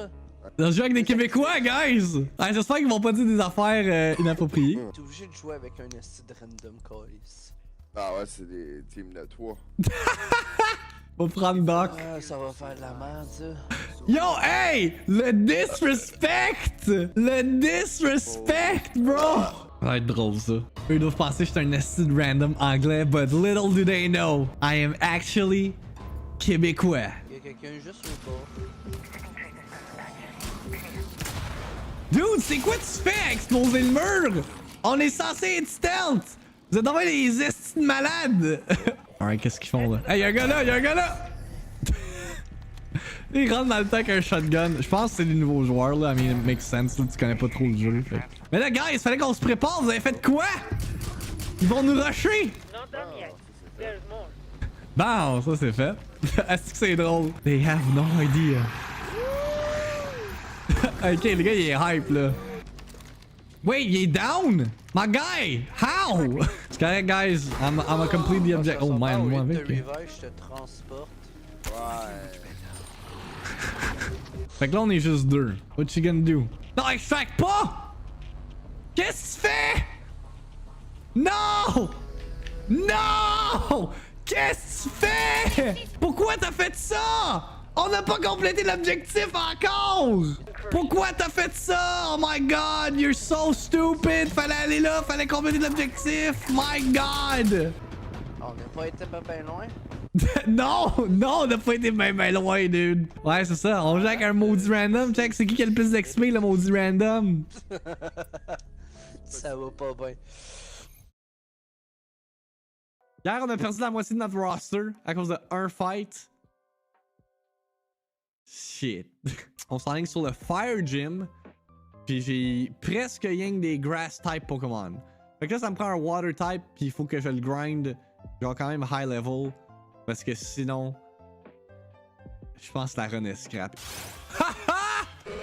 Ah, que certain que je t'attrape, toi, mon tabarnak! Pensez-vous que je peux juste utiliser une netball pour l'attraper one shot? Ça serait hilarant. Oh shit! Ben voyons donc! Let's fucking go! Même pas besoin d'attaquer, attraper un Magic Card. Sick! David Spoon, it is time! It is fucking time! Holy shit!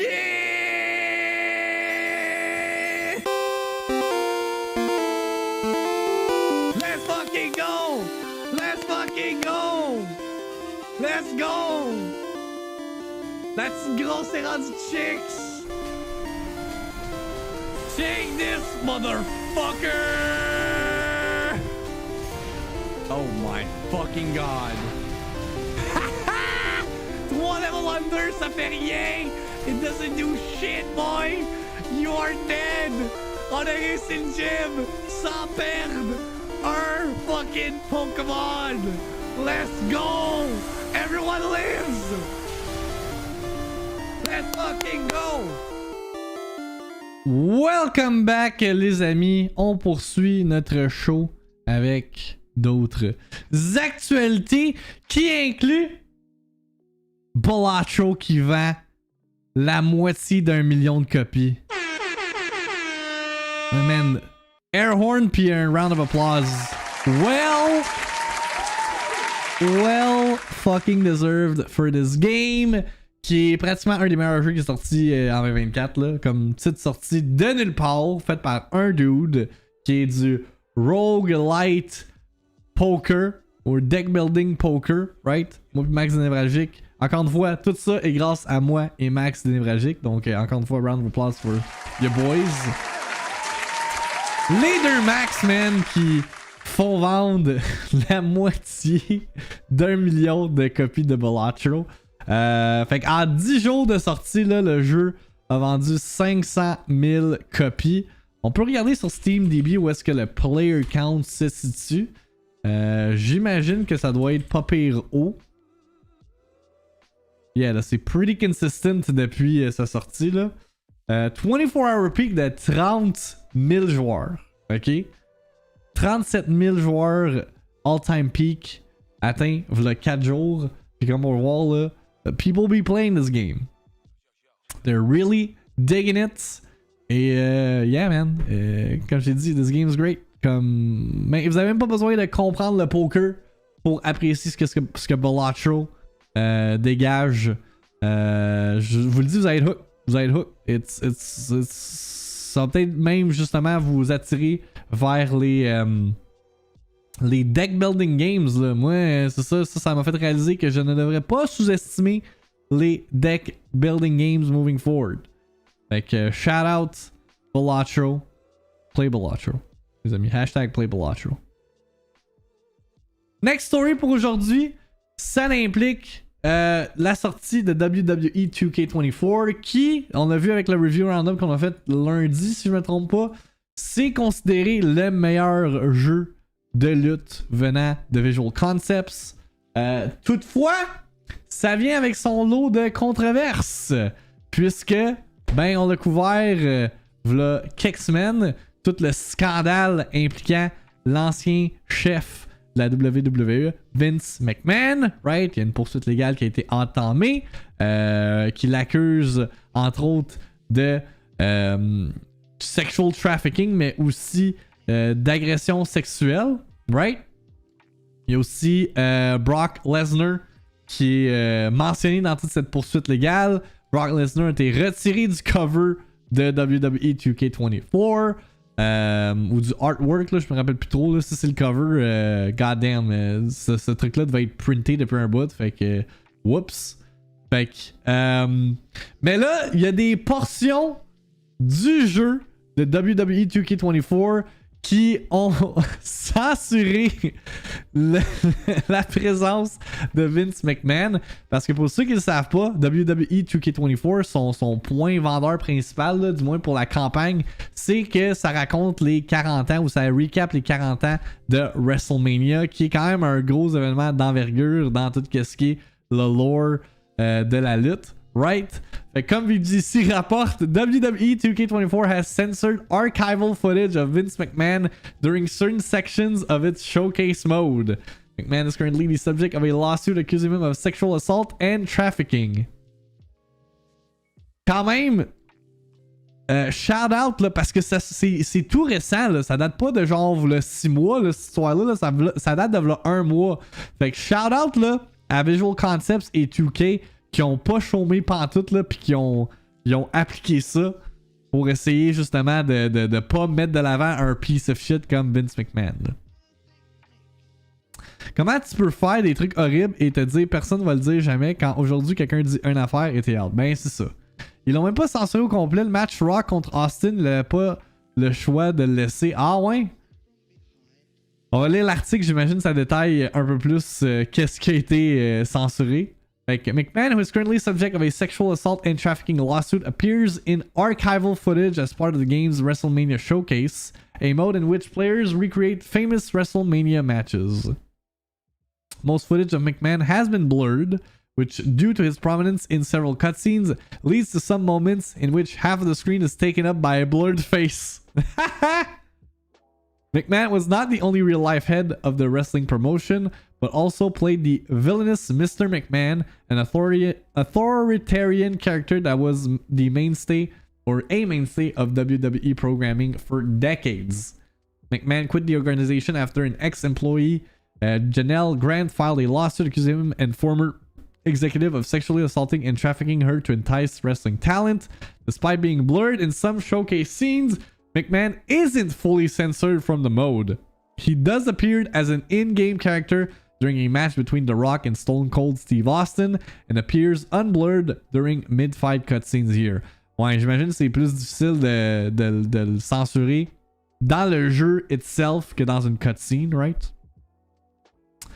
McMahon has been presumably intended for inclusion in the game's full roster, as he has been for decades. However, following the allegation and his departure from the company, he is not unlockable in the game and only appears in this showcase match, likely due to the content of the match being locked in prior to the recent allegations. Mais c'est ça, tu sais, comme j'ai dit, c'est pas une story qui date de 6 mois, là, ça date de quelques semaines. Fait que juste le fait qu'il ait pris le lead de Visual Concepts et d'avoir censuré des portions du jeu, c'est quand même un bon move. Mais c'est ça, ils peuvent pas, tu sais, ils ont des dates. Il n'y aurait pas de delay le jeu à cause de Vince McMahon. Là. Ça aurait été catastrophique en termes de business decision. Là. Dans le fond, c'est juste une nouvelle storyline de la WWE. Il n'y a même pas d'accusation contre lui. Mais genre, rendu là, un jour, ils vont le AI en plante. Le AI. 7-time WWE Champion and 3-time WWE Universal Champion Brock Lesnar is similarly censored in-game due to interference in the lawsuit against McMahon, which implicated but didn't name Lesnar. Like McMahon, Lesnar features in Showcase mode but cannot be unlocked for play anywhere else in the game. Fait que ça c'est le artwork là. Qui a été modifié, right? Je pense que c'est Triple H qui est plus grand. Ou Shawn Michaels, je me rappelle plus là. Mais c'est ça. Des petits ajustements là du côté de WWE 2K24. Ils ont comme pas même le choix pour se backer là. Ils peuvent toujours faire une update éventuellement pour l'enlever au complet. True. C'est John Cena qui ont grossi Mick. Oh, there you go. Ouais, il y a eu mon artwork avec Big John Cena. Mais tu sais, ça a dû être rock'n'roll en esti dans les années 80-90. Yeah, sûrement, là, ça devait pas être 100% legit non plus. Là. c'était still in its... pas in its infancy, là, mais c'est là que ça rend comme breakout. Mais là, j'imagine que justement, comme t'as dit, Alexis, là, tu dis une affaire maintenant, puis tout le monde le sait. Fait comme... You gotta be on your toes. Tu peux pas fuck around et aller à l'encontre du common sense, right? Beaucoup de stéroïdes et de cocaïne dans les années 80. Yeah, j'en doute pas. J'en doute pas. Ouais, je regarde ça. Yeah, Dark Side of the Ring, quelqu'un l'a plugué quand on faisait le review roundup, là, plutôt cette semaine. Le film Iron Claw, c'était vraiment solide en tout cas, yeah. Mais ça, c'est basé sur une histoire vraie en plus. Que je suis pas familier, mais yeah. Fait que Vince McMahon, piece of shit. J'ai vu qu'il a vendu aussi ses actions là. Dans la WWE. Fait que. Yeah, get fuck. Get fuck big time. La famille Von Erich, yeah. Je suis un noob de tout ce qui est le lore de la lutte là. Je connais les standout vedettes, mais sinon, je suis pas mal un outsider là. Quoique, j'ai commencé à follow le Twitter account de WWE, fait que j'ai des petits clips here and there, mais sinon, might fuck around and watch WrestleMania though, pour 8 in on the storyline là. J'ai tout manqué la nouvelle, sorry, je vois juste Vince et cancel. Il y a une VIICTIIMINUTE out there qui recap le tout, là. Je pourrais pas te dire c'est laquelle, mais on l'a couvert, je pense, fin janvier. Là. Moi, j'écoute WrestleMania for sure et le Royal Rumble, yeah. Mais même Triple H et Undertaker, ça va comment One Day, ils sont très proches de Vince, yeah.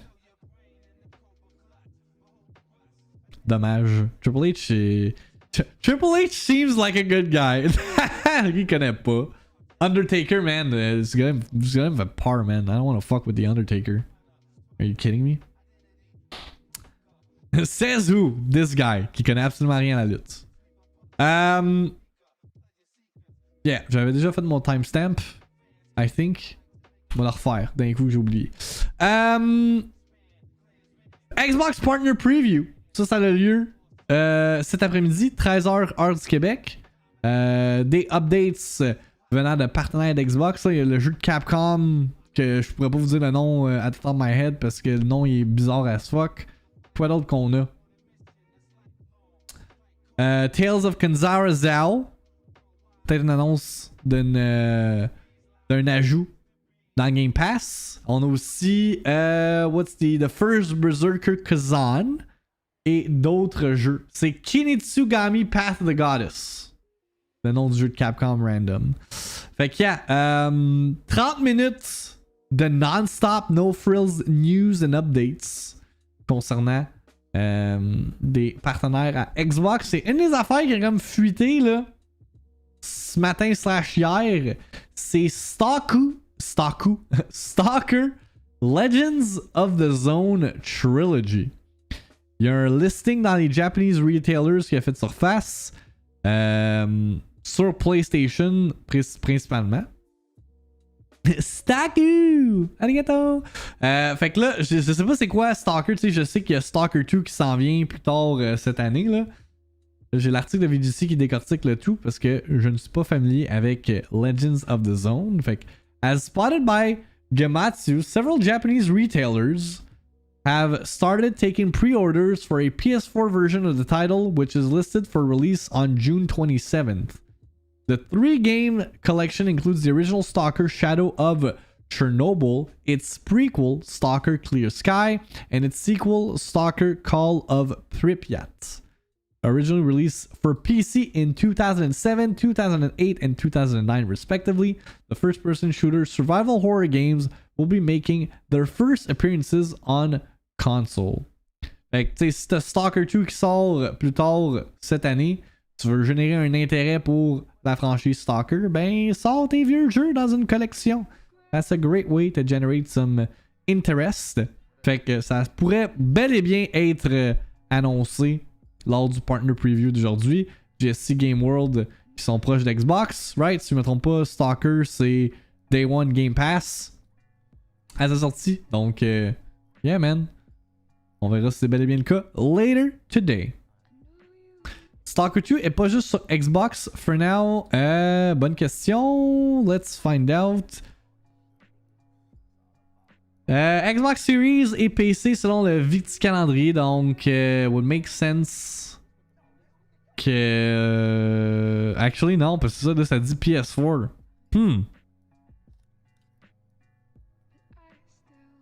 Je sais pas. Anyway, on va avoir plus de détails later today, si c'est bel et bien le cas. Là, il y a du monde qui sont comme, is it time for Silksong? Je ne pense pas que ça va être à ce showcase-là. Là. Je n'ai pas des hautes attentes pour le Xbox Partner Preview. Là. We gotta relax. Là. Moi, j'ai l'impression que Silksong, là, ça va être comme un trailer sur Twitter, that's it. Avec une date, that's it. Parce que le dev est associé avec Xbox, mais pas owned by them, c'est ça. Fait que ça risque d'être un timed exclusive Stalker 2. Fait que je m'attends pas à Silksong. Dude, si Silksong est là, puis je peux pas le voir, je peux pas vivre le moment avec vous parce que je suis en réunion d'équipe là. It's not meant to be, ok? Faut que je sois en live. Faut que je sois en live pour avoir comme l'info concernant Silksong, concernant Metro Prime 4, et c'est quoi l'autre jeu qu'on n'a pas d'infos depuis 1000 ans? Beyond Good and Evil 2, ok? Faut que ça je m'en fous un peu, là. C'est pas un jeu qui m'intéresse grandement. Mais pour le meme, je vais le name drop. Ok? J'ai parlé à Team Cherry puis ils sont d'accord. Il faut que tu t'assoies pendant ton stream. Petit breaking news. C'est ça là! Faut qu'il y ait la réaction. Pas le choix. Fait que, anyway, demain on va recap ce qui a été annoncé lors du partner preview. Donc, stay tuned. C'est ça pour les news aujourd'hui. Comme j'ai dit, il n'y avait pas bien d'articles de nouvelles. C'était vraiment plus du coverage pour ce matin. Fait que côté Game Trailers, announcements, nouvelle date de sortie. On va commencer avec un trailer pour MLB The Show 24 qui sort plus tard ce mois-ci, qui met en lumière les athlètes féminines. Let's take a look.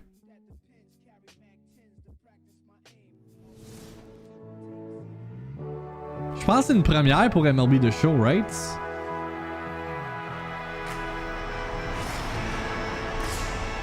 When it comes to big league dreams, yeah, no two are alike. That's cool. Some want to swing for the fences. Some want to put on a show. Some want to perform when it's all on the line. And some want to change the game. And it's got the entire sports world taking notice. Whatever your big league dreams, they're yours to unlock in Road to the Show. Unlock your dreams. Own the show. Let's go, man. Video game industry devient de plus en plus inclusif. I'm sure the comments, though, doivent être très raisonnés et très respectueux. Surely everyone will be nice in the comments. This is not what we meant by RTTS updates. Hey, if you're butthurt over women being in the road to the show, you need to take a long look in the mirror and evaluate yourself. Yeah? Yeah? This is fine, but we wanted franchise updates. Women confirmed. I've never seen a girl play MLB. Ice Spice wrote to the show about to go crazy. I bet there will be millions of women who buy... women, je dis women, ça se dit pas. Women who buy this game because of this edition. Great job, yeah? Maybe. This is super cool. Did you guys fix pitching? Is user input going to matter or is the ball going to go somewhere randomly again? Dude. Shut the fuck up, gamers, ok? J'ai vu une vidéo hier qui disait que les petites personnes n'ont pas le droit de jouer dans la ligue. Wait, what? What is a woman?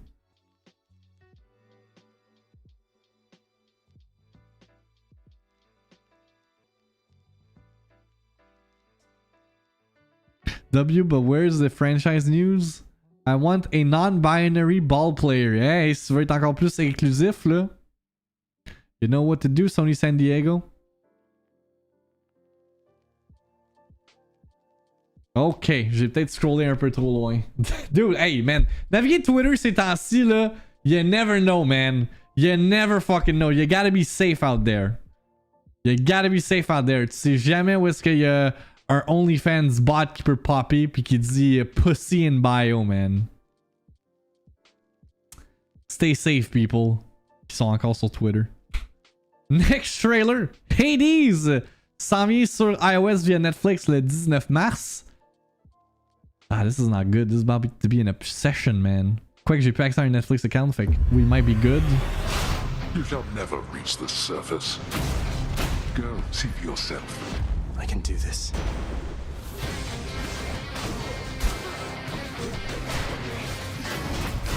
I'm leaving. Try and stop me. Hey, shout out à Super Giant Games qui ont eu that Netflix bag, hein? Don't mind me. Let's deal some death. Non, je vous dis d'être prudent, fais le faire. C'est en public, man. Sois vigilant. One more time.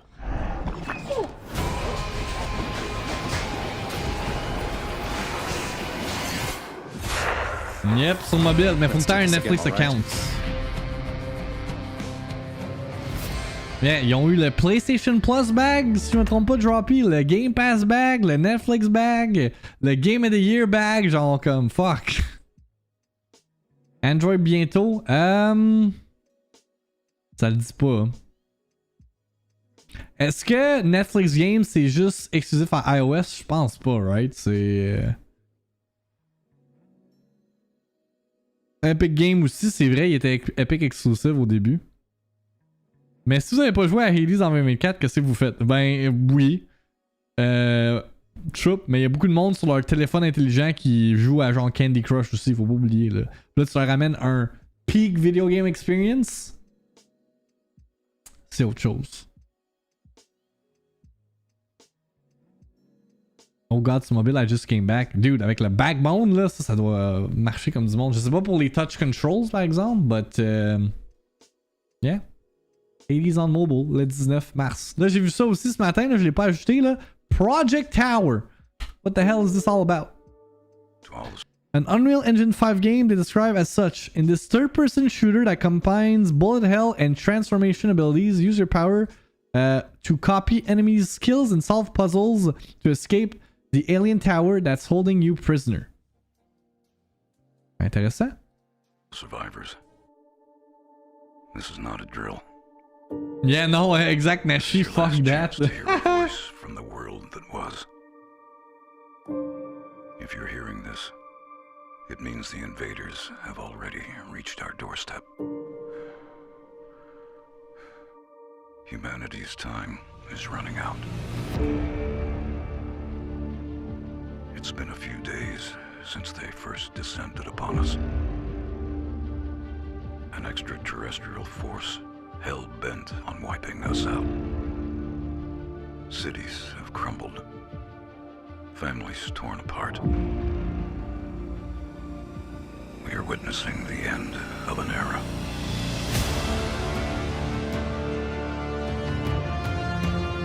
Fait que c'est genre Returnal. La description filait pas mal Returnal. Mais ça c'est genre Returnal at home. Oh wait.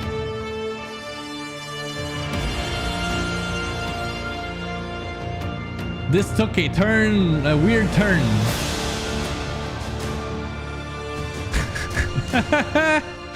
C'est quoi ça? Un mushroom avec des pattes?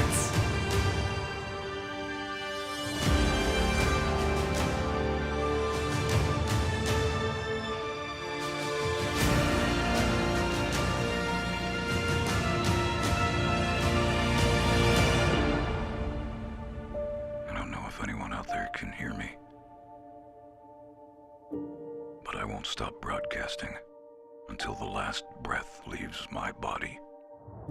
Returnal Forspoken at home, genre. Is gone. Mais ça se peut aussi, là, ça peut être un asset flip, là. Forget who we are. Fighters. Dreamers. C'est un indie qui développe sur Unreal Engine 5, mais ça me fait étrangement penser à un jeu qu'on a couvert last year, qui était genre Remnant meets Returnal, mais genre double A, là. Comme vraiment double A, là. Scars Above. Que j'ai fini, je me souviens. Ah non, c'est vrai, c'était Tomb Raider meets Returnal, genre. Your friends are trapped just as you are. Les animations faciales étaient fucking weird in this game, là, bref. Ok, c'était quoi le nom du jeu? Project Lotus? Something like that? Project Tower. Fait que c'est ça. Next trailer. Midnight Ghost Hunt. Qui sort le 21 mars, si je me trompe pas. Il sort d'Early Access. Yep. Après 2 ans d'Early Access, sort en 1.0 sur PC le 21 mars au coût de $20. The version 1.0 release will add big changes to many of the game's maps, from visual tweaks to complete overhauls that change the flow of play. C'est-tu un 4 vs 4 hide and seek game? Je pensais que c'était un jeu à la Dead by Daylight, mais semblerait-il que c'est pas exactement ça. Let's take a look at the trailer. And share a little bit about how we got here. You go first. Oh, me? Well, it was a total bummer, to be honest. I was doing my usual gig at Mr. Giggle's Happy Land. The crowd was eating it up, man. I was in my groove. Now I have this melted to my face for like Ça a l'air cringe as fuck comme trailer. Told you it was a bummer. Total bummer. I was doing maintenance on the flattening machine at the doll factory when...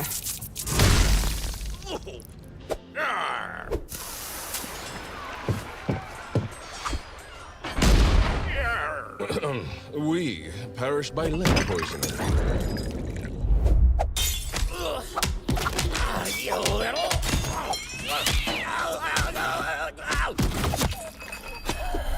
Cat Ghost qui peut se cacher dans les objets comme Prop Hunt, me semble, mais Cat Ghost Hunters. It was a slow day, okay? Come on. Okay. Anyone else? Oh, me? I just got here. Okay, guys, you know the drill. Oh my god. Bon, ok, là, le trailer montre c'est quoi.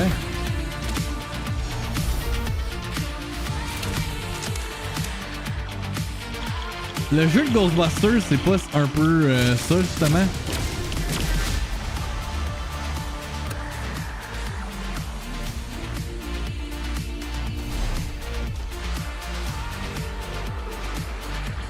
Yeah.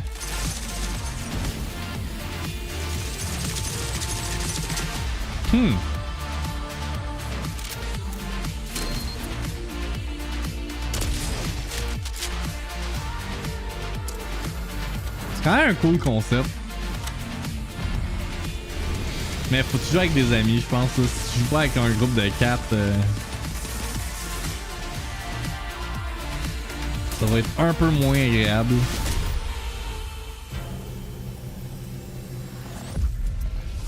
Oui, fait que tu peux avoir des fantômes que là, ils attaquent les Ghost Hunters.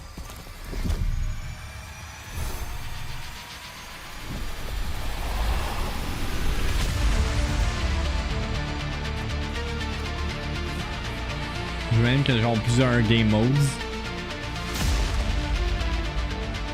The logo. Yeah, man, Alexis, c'est quand t'ouvres des contrats là, pour faire des logos pour les video games. Il y en a beaucoup là qu'on est comme damn. Shit needs a bit of work. Fait que ça sort le 21 mars. Midnight Ghost Hunt. L'autre jeu qui sort en mars, c'est que j'ai excessivement hâte à sa sortie. Pepper Grinder de Devolver Digital. Ils ont publié le DRILLfomercial trailer. On regarde ça à l'instant.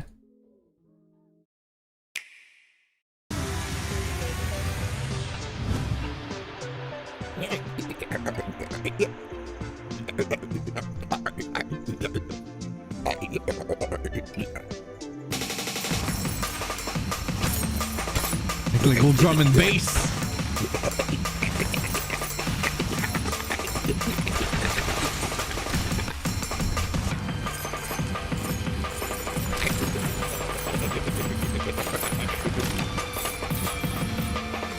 J'étais déçu de voir que la démo sur Switch c'était la même démo que le Steam Next Fest là. Quoique c'était à s'y attendre.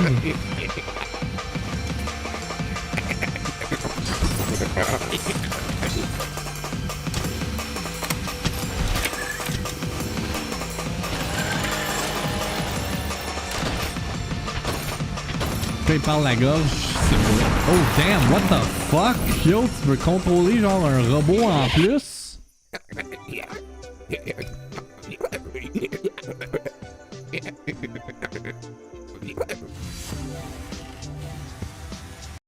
Dude, he was right! Nous interrompons cette diffusion pour une présentation He spéciale. was right! Man, Chup, t'es vite en affaire, man. Mes boys don't got the hookup. Ladies and gentlemen, breaking news! Van Wario 64. Ghost of Tsushima Director's Cut. Fait que c'était pas... C'était censé être hier, techniquement, qu'on allait avoir des nouvelles. C'est ça que Special Nick suggérait. Finalement, c'est une journée après. But Ghost of Tsushima on PC vient d'être annoncé. Nixis est en charge du PC port. Ça, c'est qui ont fait? C'est-tu ceux qui ont fait Spider-Man? Je pense que oui. Le PC port de Spider-Man. Ils font Horizon Forbidden West Complete Edition. Ils ont fait Remastered Miles Morales sur PC. Ok. Ça va faire du cash, ça? Yeah. Il y a un intérêt pour Ghost of Tsushima sur PC. 4 ans après sa sortie ou presque sur PlayStation 4. Et là, c'est le Director's Cut. Fait que ça vient avec le Iki Island DLC en plus, which is pretty cool. Je sais pas c'est quoi les autres trucs que Director's Cut met en vedette, là.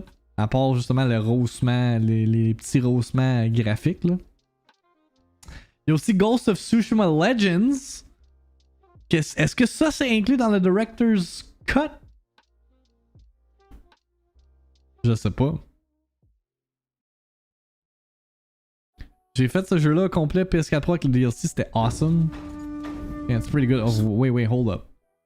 Date de sortie du 16 mai 2024. Fait que ce mois-ci, on a Horizon Forbidden West. Puis 2 mois après. Mais quand même, ok. On a bien beau critiquer PlayStation, là. À dire comme yo, vous avez pas de jeux qui sortent dans vos major franchises cette année, là. T'as au moins un PlayStation Studios. Je crois que c'est pas des nouvelles sorties, là.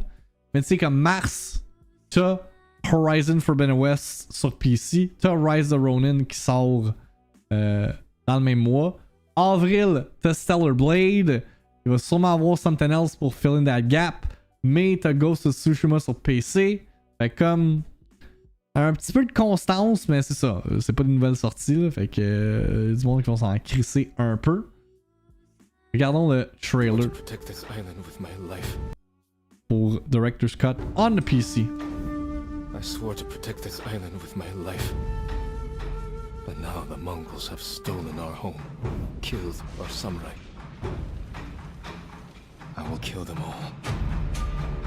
Ouh. Avec le letterbox là. Je sais pas si tu peux l'avoir dans le jeu comme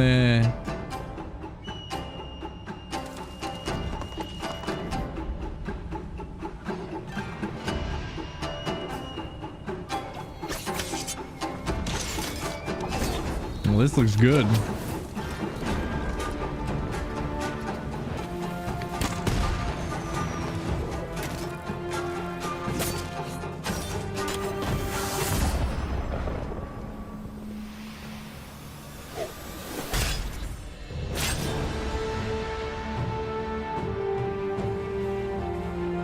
God damn.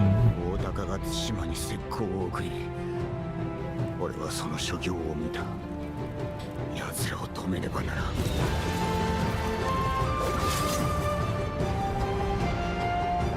Ouh! Black and White. Ok, fait que ça vient avec Ghost of Tsushima Legends. I would do it again.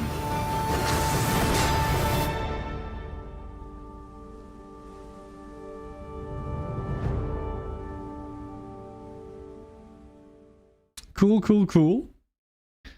Fait que yeah, là.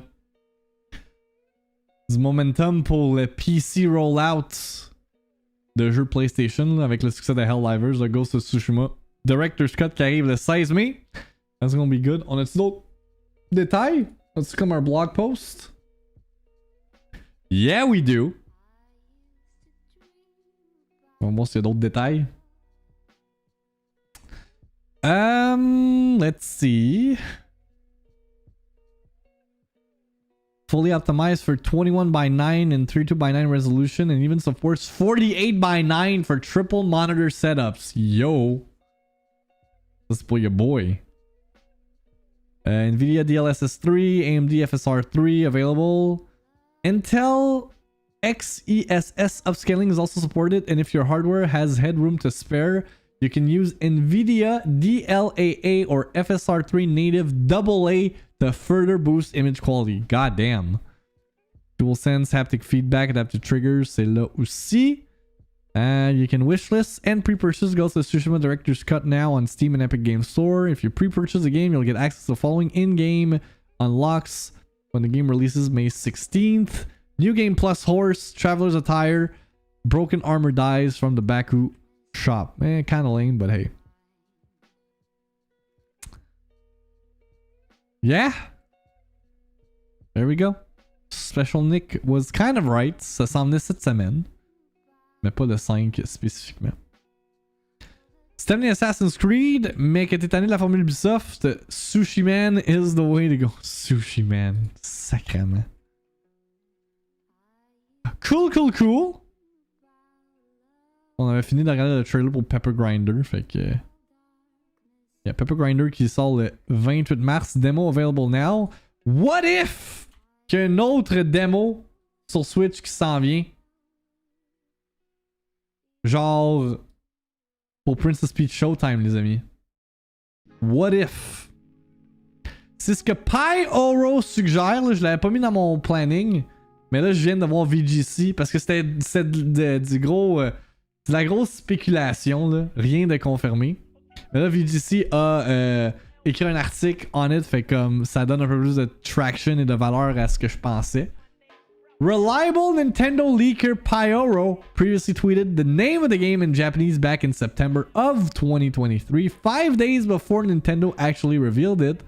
Je sais pas c'est qui Pi-Oro, mais that guy or that girl, that person, that individual, they have some info. Now they've quoted a tweet with another Japanese message teasing, will there be a trial version? That little red bird thing. Vous voyez mon reply? Demo? Question mark? Eyes emoji? So that translation, c'est ça. C'est, is there a trial version? De justement, it's finally Princess Peach Showtime. Pyro previously stated that news on Luigi's Mansion HD and Paper Mario The Thousand Year Door remake will likely be revealed this weekend as part of Nintendo's Mario Day celebrations on March 10th. Est-ce qu'il pourrait faire comme, hey, pour célébrer le Mario Day, on sort une démo pour Princess Peach Showtime vu que le jeu sort le 22 mars et que, ben, c'est un genre de platformer, mais c'est Princess... Je sais pas, Nintendo qui sort des démos pour leur first party releases recently. Tu regardes Pikmin, il y a une démo. Another Code, il y a une démo.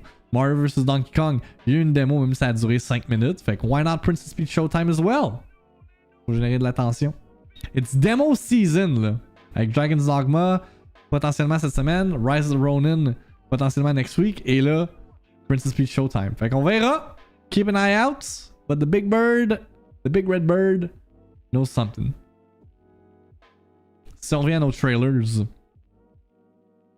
On a Teenage Mutant Ninja Turtles Mutants Unleashed qui est prévu pour une sortie cette année sur PlayStation, Xbox, Switch et PC. Là, j'étais comme confus à savoir c'était lequel TMNT game. Parce que là, il y a eu genre le jeu Arcady là, qui est annoncé il y a quelques jours. Ce n'est pas le même jeu. C'est un... Comment il décrit ça là? Pas un hack and slash, mais un 3D beat 'em up. Action-packed brawler game playing solo or in local co-op. Ça ressemble à ça ici. Là. Art style a l'air intéressant. C'est basé sur les new gen là, TMNT là, qu'on a vu, je pense, dans le film, right? Mais wait, attends, wait. Mutant Mayhem, c'est le film qui est sorti last year, right? Yes, c'est exactement ça. Fait que c'est un jeu basé sur le film, mais ça sort 1 an plus tard. Je sais pas c'est qui est en charge de timing là, au sein de Nickelodeon, mais il kind of fumbled the bag here. En même temps, j'imagine qu'il préférait avoir un jeu de qualité, right? Et non some fucking tie-in qui est actually dog shit, pas fini. Fait que c'est ça. Fait que ça c'est prévu pour une sortie late 2024. Je disais qu'on poursuivait avec des trailers, mais il n'y a pas de trailer pour ça là. Fait que, whoopsie. Juste des screenshots. Autre reporting de Gamatsu qui suggère comme quoi que Darkest Dungeon s'en viendrait sur console très bientôt.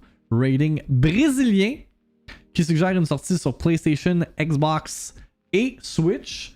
Le jeu est sorti last year. Le jeu était en Early Access, je pense que oui, right? Puis il est sorti en 1.0 last year. C'est ça, 2021. Fait que last year, au mois de mai, ah ouais, c'était aussi loin. Je pensais que c'était genre en automne. Ben écoute, c'est juste avant la sortie de Tears of the Kingdom en plus. C'est ça. Potentiellement une sortie console qui pourrait être annoncée bientôt. Fait que si vous aimez les jeux... Hey, je me rappelle même plus c'est quel genre de jeu, man. Darkest Dungeon. C'est un deck building game, right? C'est genre turn-based deck building or something. En tout cas, un jeu qui est fucking hard. Ça m'a pas... Ça m'a pas bien charmé, là. C'est juste turn-based. Le temps passe trop vite. J'avais juré que c'était late 2023 aussi, à vous, hein? That's crazy. Le dernier trailer pour aujourd'hui, c'est le release trailer pour Réveil. A narrative first-person psycho thriller game that focuses on story, puzzles and exploration. Disponible dès maintenant. Je pense que je l'ai même pas dans mon calendrier, Réveil. J'avais-tu dans le calendrier? Oui, je l'avais, ok. Regardons le trailer pour Réveil. Parce que j'ai comme pas vu de hype, de marketing or whatever pour ce jeu à part là. Hello? Can somebody hear me? I've been trying to reach someone. Anyone. I'm stuck in some crazy dream, nightmare cycle. I don't even know how to say it. I feel like I'm losing my mind. My daughter, my wife. Kingdom Hearts. I understand. It's improbable to have the upper hand. I settled down. In my shadows I got lost and never found. Where are they? Where am I? What am I? Oh, there's a monster in the... And they're dead!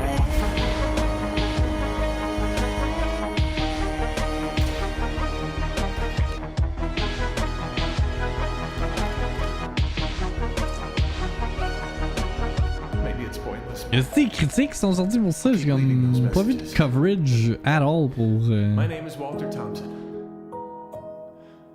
Please help me.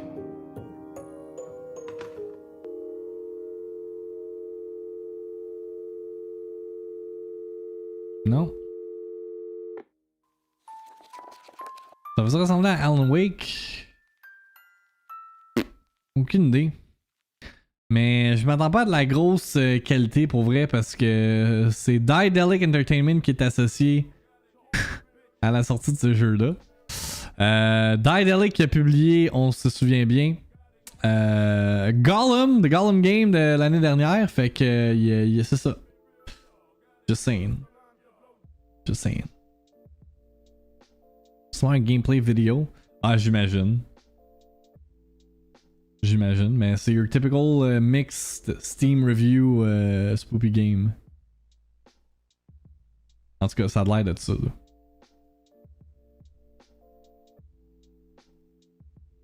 Moving on away des jeux vidéo, on est rendu à parler de divertissement. T'avais un new emote drette là. Wait. Un emote de quoi? De Daedalic? J'ai pas remarqué. What's happening du côté du divertissement? Oui, pour la collection. Ah, ok, ouais. On a les modes de Gollum, là. Fait que c'est all good. The Boys, yes! Hier, c'était Super Tuesday aux States. Je sais pas exactement quoi que... Je sais qu'il faut que tu votes Super Tuesday, là. C'est comme genre le premier, comme... voting process pour après ça, les vraies élections qui commencent plus tard cette année, là. Anyway. Bref. The Boys ont vraiment capitalisé sur cet événement-là hier parce que ils essaient de faire des petits tie-ins avec ce qui se passe in actual America. Right? Avec le poster Make America Super Again. Je me demande bien où est-ce que vous avez eu l'idée pour ce slogan-là. Ah, ok, ouais. Le clown, je viens de voir là. Il y a 13 juin, Season 4 de The Boys.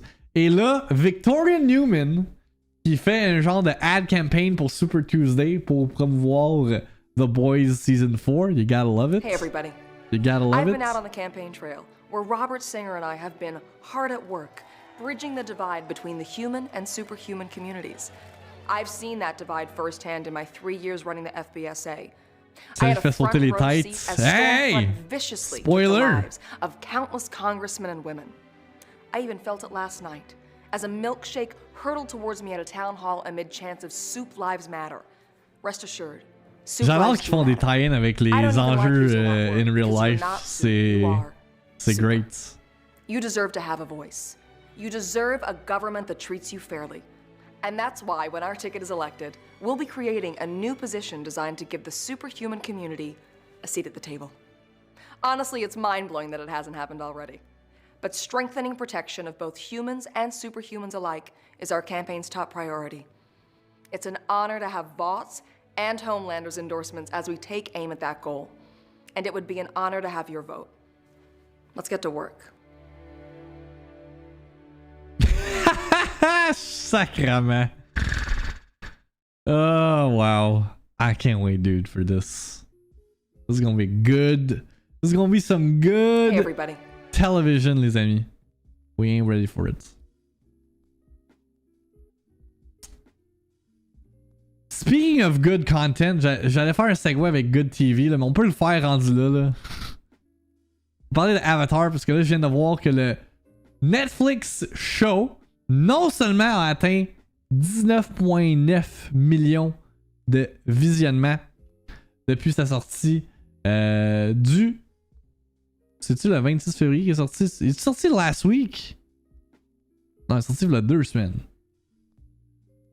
Right? Avatar... Yeah, le 22. Fait que dans la semaine du 26 février, là, c'est ça. 19,9 millions de visionnements. Ça fait 2 semaines que il est dans le top 10 de Netflix. Là. Une petite baisse de 6%, mais quand même, il y a toujours du momentum à ce niveau-là. Le monde s'est rendu compte que c'était pas Avatar de James Cameron. Malgré tout, le show a été renouvelé pour une 2e et 3e saison. Fait que Netflix a confirmé le tout. Netflix said it had renewed what it called the global smash hit for another 2 seasons to conclude the story of the 4 nations, water, earth, fire, and air. Season 1 of Avatar The Last Airbender made its Netflix debut on February 22nd and, according to the streamer, was the #1 English TV show with 41.1 million views in just the first 11 days. The series was #1 in 76 countries and in the top 10 in 92. Netflix did not say when season 2 or 3 would come out, announce casting or story information, or release any images, save the teaser below. Expect an episode count and other details at a later time. Like, there you go. We got 1, we got 2, we got 3. Fait que l'entièreté du cartoon, du anime de Avatar The Last Airbender va être adapté en live action. Puis les critiques étaient quand même bonnes. C'était pas genre à chier. Ou les critiques disaient que c'était pas à chier. Fait que tant mieux pour ceux qui ont aimé l'adaptation live action. Même ma commune a rendu à réécouter les animations à cause de ça. Ah ouais! Ben, c'est ça qu'ils veulent au final, là. Netflix et Nickelodeon. Ben, je pense que Netflix spécifiquement veulent que tu continues à écouter le live action, mais Nickelodeon, c'est pour ceux qui ont pris un gamble avec le live action. Là. Fait que, yeah! Good on Avatar. More content coming for the Avatar fans, qui n'est pas Avatar James Cameron. Parce que ça, c'est une expérience cinématographique, les amis. Et parlant, là, d'expérience cinématographique, les segways s'écrivent tout seul. En ce moment. Yeah, le Dune Part 2, gros hype, gros momentum au box office. Et là, les PDG de Legendary Studios regardent justement là, pour Part 3, qui est inévitable à mon avis. C'est juste une question de quand Denis Villeneuve va être prêt à adapter ou à travailler sur Dune Part 3. Parce que comme j'ai dit hier, là, notre boy Denis commence à être un peu fatigué. Là, il l'a dit dans une entrevue, là, il veut vraiment genre... faire autre chose avant de se lancer dans Part 3. Oui, c'est un thing Part 3, Spooky, là. C'est pas terminé, là, le Dune Saga, là. Hollywood Reporter dit, forget about sweet and savory. Try sweet and sandy. It's a dish that's turned into power food for Timothée Chalamet, star of Christmas blockbuster Wonka, which has quietly rung up $624.8 million at the global box office, and now Dune Part 2.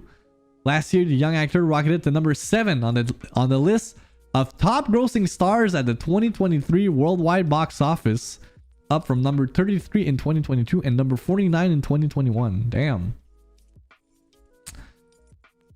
Over the March 1st, voyons, si Hollywood Reporter leur site a de la misère, je peux pas underline sans que ça fait bugger le site. Over the March 1st to 3rd weekend, Legendary and Warner Brothers breathed a well-deserved huge sigh of relief when Dune Part 2 opened to a notably better than expected $82.5 million domestically and $100 million overseas, for a global start of $182.5 million.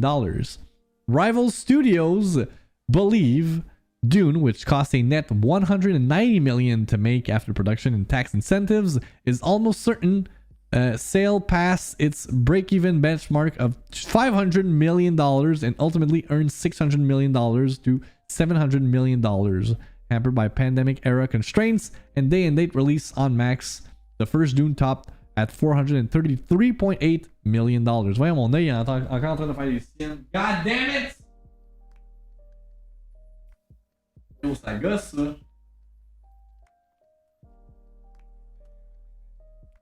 Oh là là. Dune 2's opening is a major win for Legendary, which took a risk when delaying the sequel's release from last fall until now, in order to have the cast, which also includes young stars Zendaya, Elvis's Austin... Wait, j'arrête là-dessus. Avez-vous vu l'annonce avec Timothy et Zendaya? Le horniest fucking ad que j'ai jamais vu de ma vie.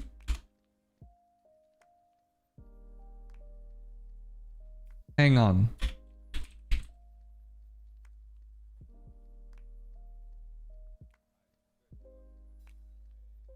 This thing right here? Avez-vous vu ça?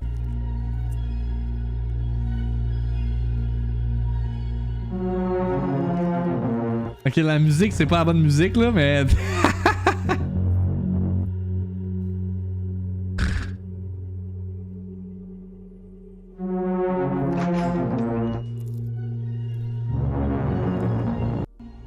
On dirait que ça va avoir un threesome, man.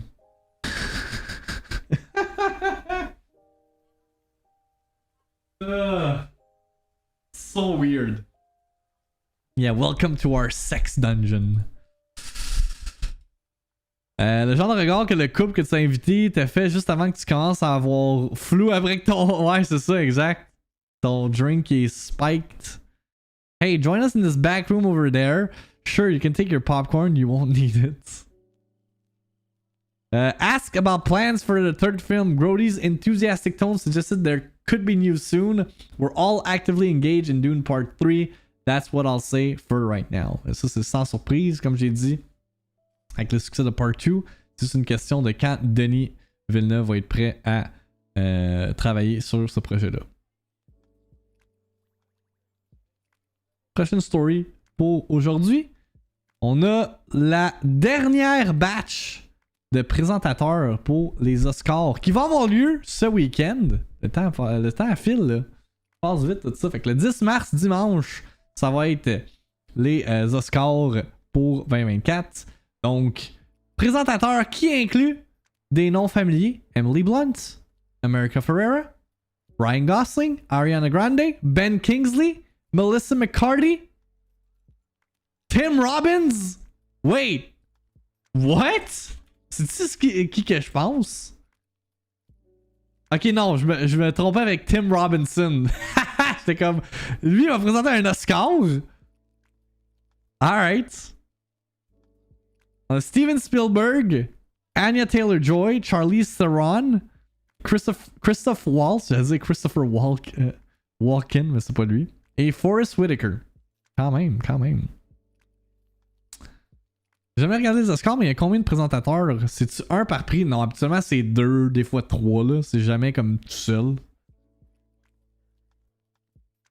Emily Blunt, elle fume des 2 papiers. C'est mauvais gag, man, ok? Mauvais gag, block. C'est correct. Fait qu'il y a... Melissa McCarthy, c'est Sabrina. Melissa McCarthy, c'est elle qui joue entre autres dans plein de films de merde. Ouais, m'a laissé ma place à Spooky pour les jokes. Yeah, you should. I guess Bridesmaid, c'est le moins pire de la gang, but hey. My bad, je pensais à l'actrice de Sabrina. Mais là, c'est-tu elle qui a joué dans... Ouais, c'est ça, dans Petite Sirène. Je confondais avec Rosie O'Donnell, mais je suis comme Rosie O'Donnell est trop vieille, là. Oublie ça. Fait qu'il y a Oscars ce dimanche. On risque de recap le tout lundi. Pour les amateurs de Young Sheldon, qui est genre -1 person in chat, ou genre Bibi. Bibi, elle écoute Young Sheldon, je catch pas trop, là. Anyway. Young Sheldon spin-off about Georgie and Mandy ordered to series at CBS. Fait que là, c'est un spin-off du spin-off. Weird. Who the fuck are these people? No clue. Variety rapporte a Young Sheldon spin-off series about Georgie and Mandy has officially been ordered at CBS for the 2024-2025 broadcast season. Montana Jordan and Emily Osment will reprise their roles in the untitled series, which will follow Georgie and Mandy as they appraise their family in Texas. Unlike Young Sheldon, the series will be a multi-camera comedy as opposed to a single cam. It was first reported as being in the works back in January. The new series is created by Chuck Lorre, Stephen Molaro, and Steve Holland. All three served as the producing team behind both Young Sheldon and the mothership show Big Bang Theory. Chuck Lorre, il a aussi fait 2.5 Men, right? Right? Il me semble qu'il est listé dans les credits. On va aller voir là.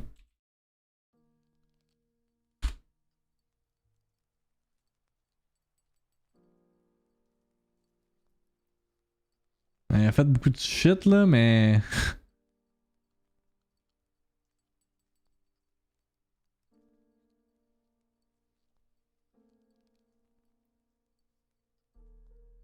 Juste son IMDb. Ok, ben c'est ça. 2.5 Men, there you go. C'est ce que je pensais. Le lore de Big Bang Theory est deep. Yeah, non, c'est ça. Ils vont-tu appeler ça Younger Sheldon? Je ne pense pas, vu que c'est d'autres personnages. Le frère de Sheldon a plus de screen time que Sheldon dans la nouvelle saison parce que le kid fait plus son âge, donc ils veulent se séparer du personnage puis start a new. Ok. Right. Right. Anyway. Regarde. Un spin-off d'un spin-off. Reste qu'il y a de l'intérêt ou de l'argent à faire là-dedans. Là. Qu'est-ce que tu veux? Qu'est-ce que tu veux? Un film qui a pas fait d'argent, c'est Madame Web. Et ok, this is. Ok, shout out Dakota Johnson, ok? Parce que elle garde pas sa langue dans sa poche, là. She's telling it as it is. Elle s'est prononcée sur justement le flop qui a été Madame Web. Donc Dakota Johnson isn't surprised the film wasn't well received and isn't interested in doing another one like it. Ah! Je me demande pourquoi. Ouais, effectivement, Block, je l'ai vu, ça avec, entre autres, parmi d'autres clips de Sydney Sweeney à SNL. When asked by Bustle if the poor reviews bothered her, Johnson said, "Unfortunately, I'm not surprised that this has gone down the way it has. It's so hard to get movies made, and in these big movies that get made, and it's even starting to happen with the little ones, which is what's freaking me out. Decisions are being made by committees, and art does not do well when it's made by committee." Ah. C'est la même chose pour les jeux vidéo, je te dirais. Films are made by filmmakers and a team of artists around them. You cannot make art based on numbers and algorithms. Hey, WB, are you listening to this? Vous devriez prendre des notes. Dis ça de même. My feeling has been for a long time that audiences are extremely smart, and executives have started to believe that they're not. Audiences will always be able to sniff out bullshit, even if films start to be made with AI. Humans aren't going to fucking want to see those. Yo, based as fuck! Johnson suggested she doesn't necessarily regret making the film because it was a new experience and allowed her to realize she doesn't enjoy that type of filmmaking. It was definitely an experience for me to make that movie. I have never done anything like it before, she said. I probably will never do anything like it again because I don't make sense in that world, and I know that now. But sometimes in this industry, you sign on to something and it's one thing, and then as you're making it, it becomes a completely different thing. And you're like, wait, what? But it was a real learning experience. And of course, it's not nice to be a part of something that's ripped to shreds, but I can't say that I don't understand. This is something Johnson raised concerns over previously, saying drastic changes were made to the script. Et on the other end of the spectrum, les amis, là, t'as des actrices comme... what's her name? Ça m'échappe. C'est Kristen Dunst. Qui dit, admettons, elle se fait demander, je veux dire, est-ce qu'elle serait down de faire un autre film de comic book? Puis elle dit, yes, because you get paid a lot of money, I have 2 children, and I support my mother. Yo, get that bag. Don't give a fuck, get that bag. Meanwhile, l'ami de ma femme est allé voir ça et a aimé à la place de Dune. Mais tu sais, le monde simple et qui écoute TVA et la radio, là. Le monde qui ont pas des goûts raffinés, là. Oh là là. La femme a besoin de se faire de nouveaux amis. True. True. Elle a besoin d'élargir ses horizons.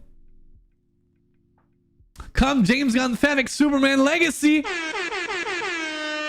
Ok, j'arrête là. Les segways là, sont trop intenses ce matin. On a notre premier aperçu, en fait, deuxième aperçu du tournage de Superman. J'ai dit Superman Legacy. Excusez, c'est juste rendu Superman. J'ai même oublié moi-même que le film avait changé de nom. Fait que, yeah, behind the scenes à Superman qui débute son tournage ou qui a débuté son tournage en Norvège. We have filmed the first scenes, which are when Superman flees to the fortress. Là, this is all nice and dandy, mais comme on peut-tu arrêter de voir comme des affaires du film? Le teaser du logo, fine, ok. Génère du hype, mais là, comme, are you gonna tweet an image every day? On va savoir où est-ce que le film s'enligne, là. Comme, come on now. Je vais probablement aller voir Dune 2 selon le trailer.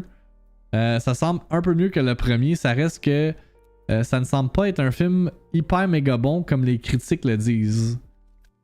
Sur quoi tu te bases, fil de fer? Comme j'ai dit, j'ai pas vu une personne qui critique négativement Dune 2. Pas une seule. Tout le monde est comme, this is the greatest movie, one of the greatest movies I have ever seen in my life, là. Oh my god, ce film va être overexposed. C'est genre un des meilleurs films que j'ai vu de ma vie, tu sais.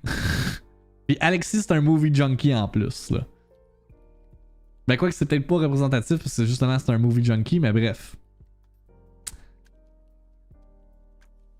Genre, c'est pas juste un film, c'est genre, wow, comment tu fais ce film-là? C'est une expérience cinématographique. C'est This is Cinema, yo. C'est comme, repose-toi, Denis.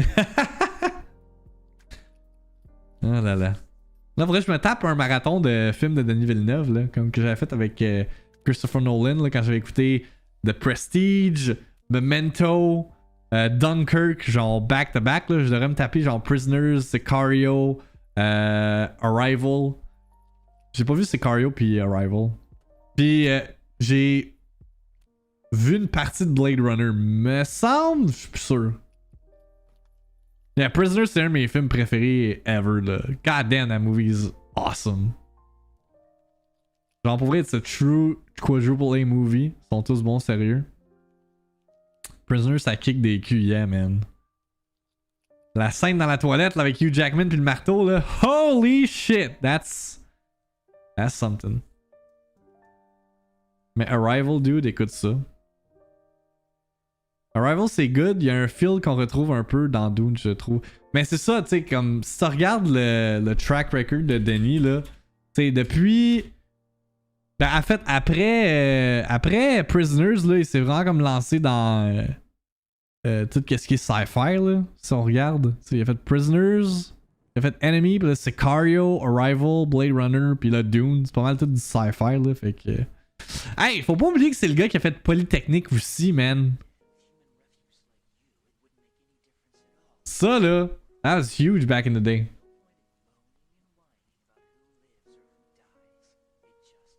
J'ai vu Five Nights at Freddy's et c'est bon. C'est un bon film malgré les critiques. No, it's not. Man, pas mal tout ce que Denis a fait, je les ai vus, puis c'est pas mal toutes des masterpieces. Same with Nolan. Yeah, mais c'est ça, là. Ils sont pas mal dans la même conversation en ce moment, là. Started from the bottom, now we're here. Yeah, started from a little province called Quebec, now we in Hollywood, baby. On t'appréciait avant. Vous m'interprétez juste mal. Non, t'as legit dit que c'est pas aussi bon que les critiques le disent, là. Hey, motherfucker, I'm gonna put it up your face right now, je vais le souligner. J'ai l'impression que plusieurs disent que c'est bon. Non, c'est pas ça le message au début, c'est ça là ici. Ça semble pas être un film hyper méga bon comme les critiques le disent. C'est littéralement ce que t'as écrit. Puis on t'a dit non, you are wrong, ok? Non, c'est pas celui qu'on a manqué. Tu peux pas commencer à genre walk back on what you say, là. Ce que t'écris dans le chat, c'est du cash. Final answer, tu peux pas en débattre.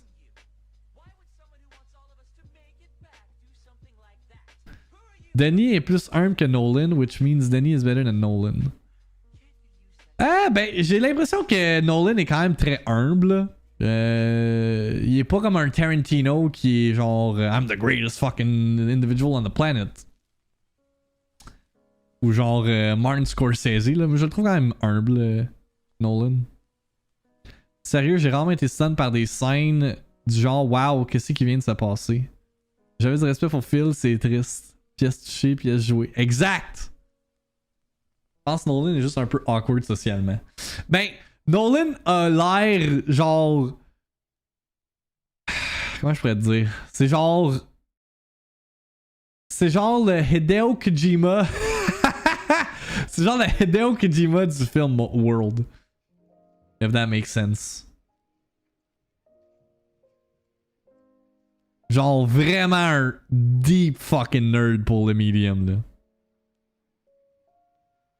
Je comprends mais non. Justement Kojima il a publié sa critique de Dune. Attendez là. Même Kojima là fait de le faire. Il dit hey, watch this. Tiens, attendez là, où sa critique, je l'ai vu hier soir là. Est-ce qu'il pose des affaires là, c'est n'importe quoi. Vous allez avoir vous allez avoir Hideo Kojima repost comme Twitter account. Ok? This shit's too much. Il dit even as a movie buff, I was beginning to think it was time for me to start watching movies on my smartphone or tablet. However, when I watched Dune Part 2, my rigid ways of thinking crumbled like sand. It meticulously depicts the non-existent world of Arrakis, bringing it to life with unprecedented detail and realism. While portraying revolution and love, fear, and awe on the same axis, it magnificently captivates destruction and aestheticism in beautiful layers. The film shouts, "This is cinema," and provides the spice that we need to live. This masterpiece of Denis will likely become a resistance that will significantly delay the spread of subscription services. Well, there you go. Yeah, homie Kojima went for the spice one. Yeah. Je vous le dis, là. Genre... genre, pas mal sûr, là, Hideo Kojima a quel âge? Genre 60 ans, là. He's making a lot of games. D'après moi, là, ben tu sais comme quoi que le jeu qui est annoncé avec PlayStation, c'est comme un hybrid game movie, là. C'est ça, c'est comme ça... Si ce projet-là, c'est genre sa porte d'entrée vers actual movie making, pas mal certain que comme son final, genre, outing comme creative va être un real movie, là. Il en parle justement dans son documentaire, là, comme quoi que genre, très impliqué dans l'univers cinématographique, là, fait que... Yeah, because you're wrong, Phil le faire. Écoute, un fan de Final Fantasy, ils vont tous dire que c'est le best game ever. C'est pas le cas. C'est pareil pour Dune, c'est bon, mais pas le greatest ever. Moi, j'appuie ce qu'Alexis dit, là, puis ce que Twitter dit, je l'ai même pas vu. Fait qu'on en rejasera next week quand je vais aller le voir au cinéma. Sur ce, poursuivons. Avec Final Destination 6. Est-ce que ça va être le greatest movie ever? Maybe not. The film will release in 2025 with an IMAX theatrical release to celebrate the franchise's 25th anniversary. C'est quand? Ça remonte à quand le dernier Final Destination? Ça fait un bout, là.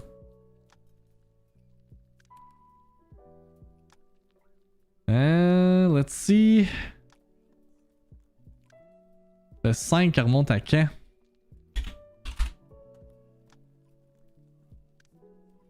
« 2011? Damn, it's been a while. C'est drôle qu'on parle d'expérience à vivre et de best games ever parce que hey, Outer Wilds. Oh là là. Pour vrai, je te jure, côté film cinéma, c'est un truc le plus grandiose que j'ai vu. Ok, il y a là l'article. Fait que Final Destination Bloodlines filming has begun on 6th installment in the franchise. The Final Destination franchise is returning to life with a brand new movie, and we've learned that filming is underway this week. Additionally, we now have an official title.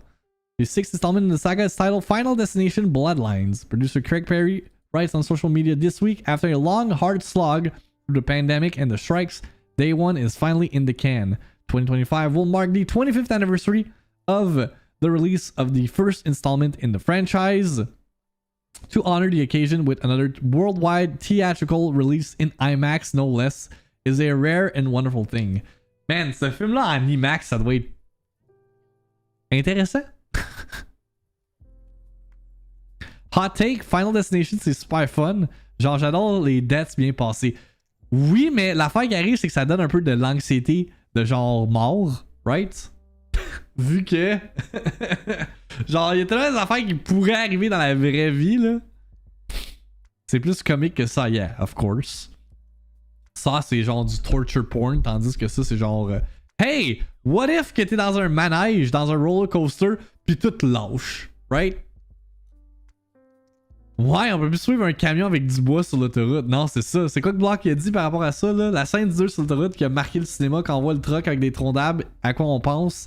À la scène avec Highway to Hell. Oh là là. Qu'est-ce que t'as linké dans le chat? T'essayes-tu encore de prouver ton point? Ah, tu l'as dit juste avant Block? J'ai pas vu. Encore à ce jour, quand il a un truc avec des gros billots de bois, je reste en arrière. Littéralement, le message en avant, puis je l'ai pas vu. Désolé, le chat est trop en feu, là. Oh là là. Zach Lipovsky and Adam B. Stein are directing the fresh installment. Ouais, c'est à cause des discussions, là, des hot takes sur Dune in the Twitch chat. What else do we have? Oh boy. Voulez-vous qu'on jase d'affaires inutiles ce matin? Un remake de Twilight. Sauf que... here's the twist. C'est un animated series.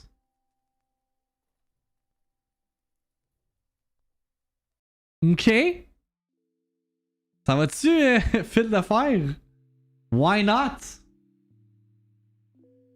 Je sais pas, quand je pense à... for some reason, je sais pas pourquoi j'ai pensé à ça, mon knee-jerk reaction quand j'ai vu cette headline-là, le art style de l'animation, je pensais à Fairly Odd Parents. Demandez-moi pas pourquoi. Mais je pensais à ça. J'étais comme Twilight dans ce style visuel-là.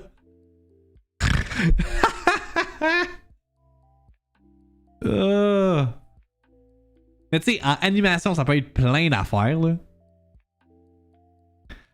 Mais yeah.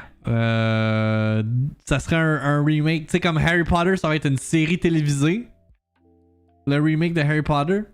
La série de Twilight, ou en fait, le remake de Twilight va être une série animée. Est-ce que Rob Pat va être impliqué? J'ai l'impression que Robert Pattinson veut se dissocier le plus possible de Twilight. Right, là, he's making some... He's Batman now. On veut rien savoir de fucking being a vampire.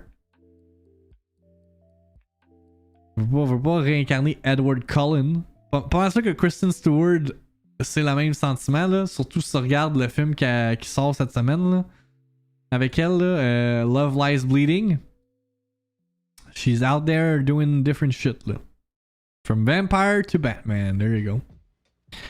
Yeah, mais imagine après tant d'années à trash Twilight, puis là il retourne dedans. Le bag doit être très significatif pour qu'il revienne. By the way, je vous aime quand même, c'est correct, love you all. Mais, fil d'affaires, lesson learned. Tu peux pas arriver dans le Twitch chat et drop un nuke of a hot take quand que littéralement t'es en minorité, là, genre. Si t'as un argument à faire, genre, là je veux pas te roast, mais si t'as un argument à faire, genre, hey, j'allais voir Dune 2 au cinéma, j'ai trouvé que c'était ordinaire, ok, fine. Mais là, t'as juste dit, ça ne semble pas être un masterpiece, tu sais, comme c'est fondé sur rien. Alors qu'il y a du monde qui l'ont vu dans le Twitch chat puis qui dit le contraire, là. Fait que c'est juste ça, lesson learned. Puis pour les autres aussi, là, je pense qu'il y a des gens qui sont habitués dans le Twitch chat de dire des delusional stuff et de se faire call out pour leur delusion. Ben c'est ça. Réfléchissez un petit peu avant d'écrire les choses. Parce que les écrits, les écrits ça reste. Dune n'est pas le premier, je suis pas en minorité, ma source c'est IMDb. Mais... ok. Je m'attendrai pas de discuter further de tout ça. Là. Tu peux pas aimer Dune, but you can't deny its epic proportion. Tu peux pas aimer Dune, mais you can't deny its epic proportion. Pour un remake, c'est une série ou un film, c'est une série. Poursuivons et concluons le tout avec des trailers. Block, j'ai déjà dit que Starfield serait nominé pour le Game of the Year ou Game Awards. Tout le monde fait des erreurs. Exact. Exact. Coleman Domingo stars in the first trailer for Sing Sing. Out this July. C'est un A24 production. Regardons. Ça ressemble à quoi exactement? To die. To sleep. To dream. This is a clemency hearing for your conviction 25 to life. Since you've been in custody, you've been involved in a theater program. Gentlemen, let's go. It's been a program that was established to help people get more in touch with their feelings and truly get some rehabilitation. Avec des prisonniers qui s'impliquent dans le théâtre. Wonderful. What part do you play? From time to time I do act, like we all do. So are you acting at all during this interview? Ooh. We here to become human again. Hello? And enjoy the things that is not in our reality. I think you guys are becoming real with each other. Vulnerable. Listen, I already know what you're doing, know who you are, what you about, bro. What? You don't get to tell me what I need in prison. You don't get to do that. And don't bring me in those dark corners no more. The world expects brothers like you and I to walk in with our heads held down. Nah, what you gotta walk in like a king. Everything is yours. I'm divine now. Yeah. This is my theater. Now give him some love, give him some love. Go to your most perfect spot. Do you hear anything?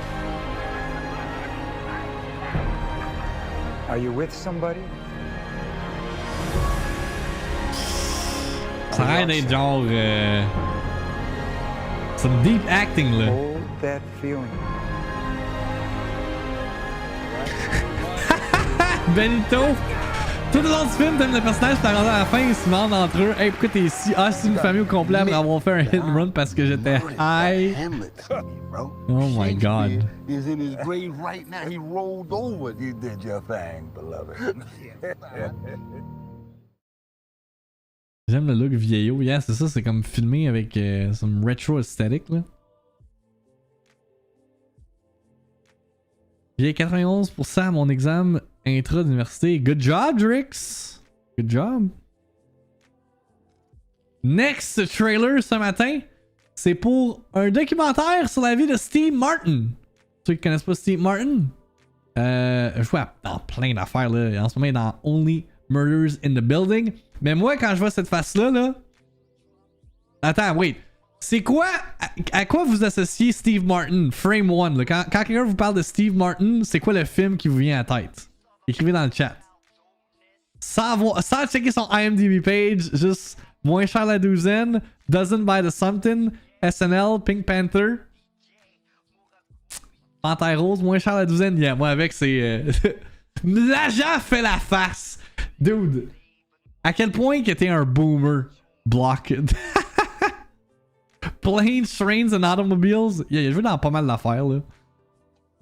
Mais yeah, moi je le reconnais dans Cheaper by the Dozen là. Man, le nombre de fois qu'on écoutait ça au primaire quand que c'était les journées de pluie là.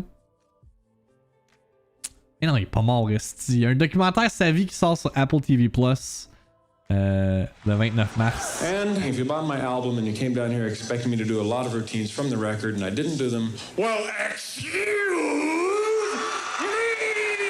Il faisait du stand-up? This guy was getting people so happy. I always thought, this just does not happen. And it did. He's the most idolized comedian Ben là, ever. oui, mais je sais pas. Moi, je pensais que c'était un acteur, là. Stand-up. It was a T'es pas né dans ce temps-là, Alexis, là. Good evening and welcome. My name is Steve Martin. Steve Martin. I am a wild and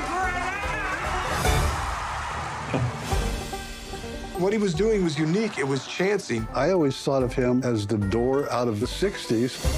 You could be silly again. all comedy was political. And I felt that it was time to change that. Oh my God. Just taken the big leap onto the Le big premier screen. Jim Carrey, ah ouais. Into the stratosphere. I was scared out of my mind. You better pull yourself together. You've got a big movie offer. Being able to witness an artist reinvent himself is quite extraordinary. And the people who like it are wise and intelligent people, and the people who don't like it are ignorant scum. Right. You liked it, didn't you? Oh, yes. Yeah, Sure. There is a longing at the center of everybody he shows us. Glad you're not filming this because it'd be so embarrassing. Il est rendu à quel âge, là? Why don't I interview you as we're driving? It's called biking, but sure. My whole life is backwards. 78 years How did I old, go damn. from riddled with anxiety in my 30s to 75 and really happy? How did this happen? Don't you have a score of servants take your laundry over? Actually, I'm just doing this for camera. It's the first time in 27 years. Featuring other famous people, c'est bon ça. On peut dire le vieux en parlant de lui. Il a quand même presque 80 ans, là. He is indeed old. Vraiment un beau nom, Steve, yeah. I wonder why. Il a toujours eu les cheveux poivre et sel, où il a toujours eu l'air d'avoir 60 ans. Mais c'est vrai, hein? Genre, même quand il faisait du stand-up. Mais en fait, je pense que tous ses films, il a les cheveux blancs. pas que c'est une mauvaise chose, là, mais... I mean, gray hair happens à différentes parties de la vie pour tous et chacun, là. Il y a eu les cheveux gris jeunes. Yeah, moi, je commence à avoir plein de cheveux blancs, là, dans mes cheveux. Je suis comme, oh my god, je veux avoir les cheveux à la Steve Martin à genre 32 ans, man. But it looks good on him, yeah. Celui qui est vieux depuis toujours, c'est le Doc Brown dans Back to the Future. Oui, man. Il est rendu à quel âge? Comment il s'appelle l'acteur? Pas le... Fuck, comment il savait? Back to the Future, man. J'ai un blanc,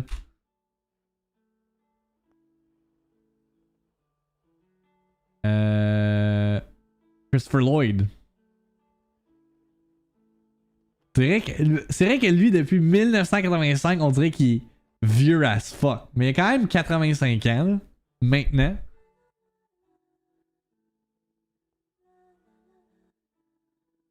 Il est certainement immortel.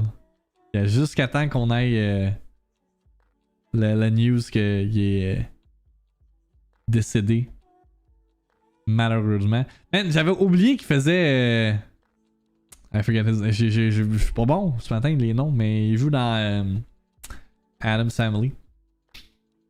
Les OG movies. Wait, j'avais un autre trailer. God damn it. Il nous restait un trailer à couvrir. Shit. Attendez, c'était sur Discussing Film, je vais aller le retrouver.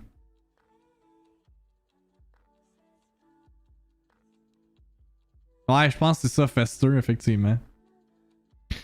Let's see, c'est ça. C'est le film Prime Video mettant en vedette Anne Hathaway et Nicolas Galitzine. The Idea of You. We need to know the story. We met at Coachella.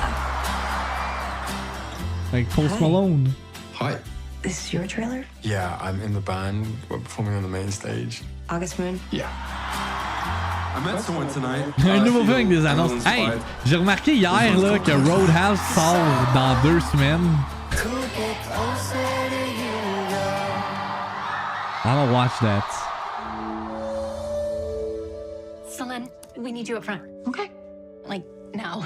I don't know if you remember me, but we met in Coachella. Yes, I remember you. Well, I desperately need some artwork. Why don't we start in the back? I like these. Ah, fantastic. This piece is from my friend Sarah.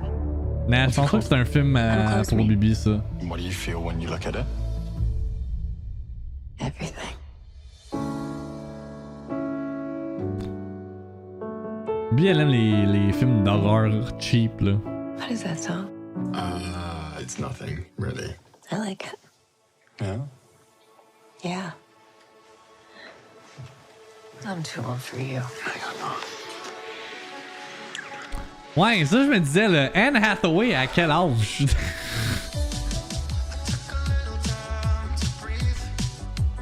Google l'âge de tous les acteurs, là. Acteurs, actrices. Oh, quand même 41 ans, là, puis elle paraît bien pour 41 ans.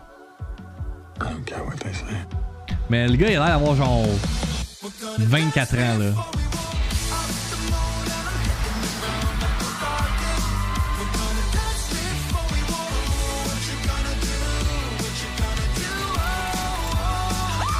Non, mais je disais pas qu'elle était vieille. C'est juste qu'elle a genre le double de l'âge de l'autre gars dans le film, là. C'est ça mon point, là. Je suis pas en train de dire que si vous avez 40 ans, vous êtes des old fucks, là.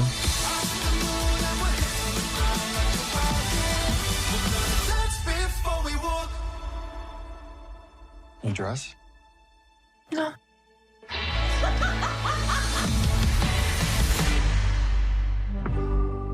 Wait, c'était quoi qui était écrit? Je lisais le rating, ça dit New Movie? Ok. Hey, merci de nous rappeler que c'est un nouveau film. C'est pas de la marde rehashed, man. C'est important de préciser New Movie. Il est né en 94, le dude. So, 30 ans-ish. Moi, ça? Ok, non, l'acteur. Dude, il a le même âge que moi? Really? Ben, coudonc. Surprenant.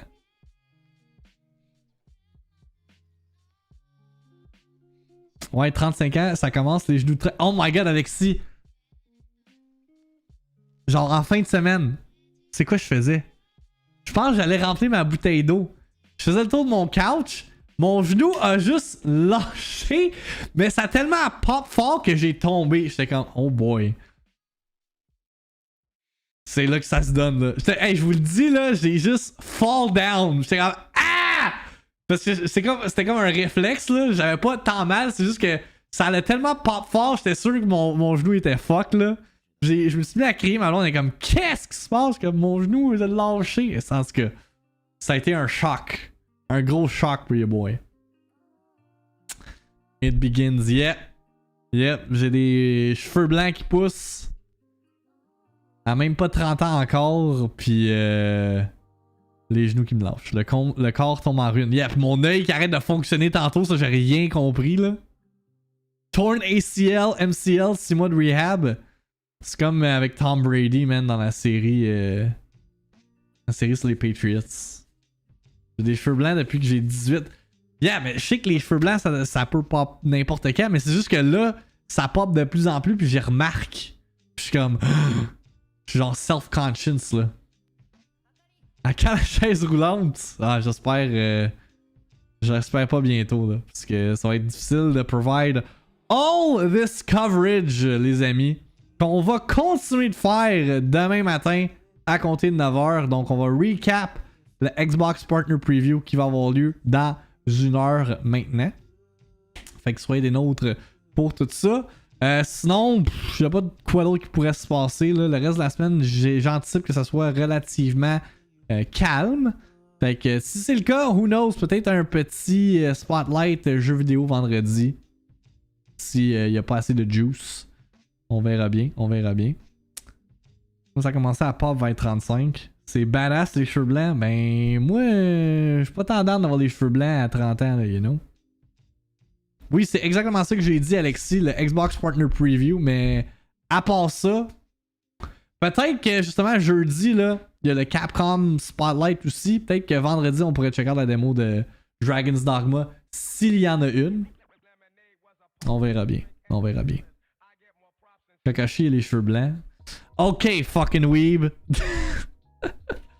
Chat was right all along stream. Yeah, mais je pensais à ça, temporal, quand on pourrait le faire.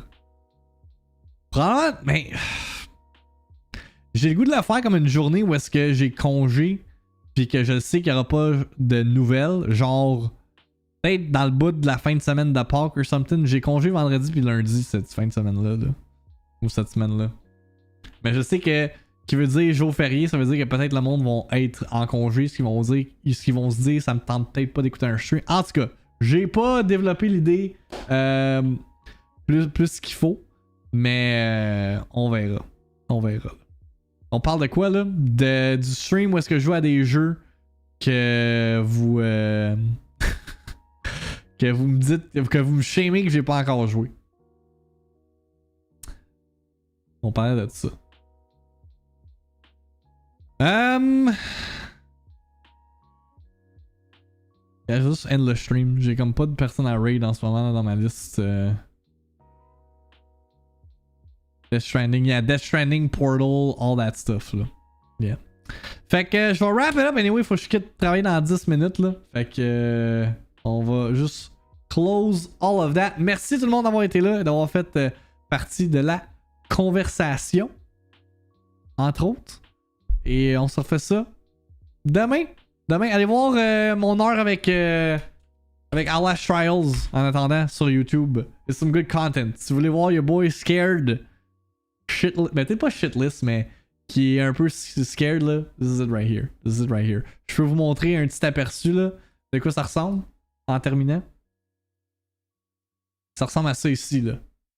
Faites des petits screenshots de mes faces. Ça c'est seconds avant un jump scare. Puis moi après que j'ai terminé la mission parce que j'étais en mode get me out of here. Ok? Ciao tout le monde, bonne journée, bon après-midi, bon dîner, bon midi. On se revoit demain for more gaming coverage and new stuff. Bye!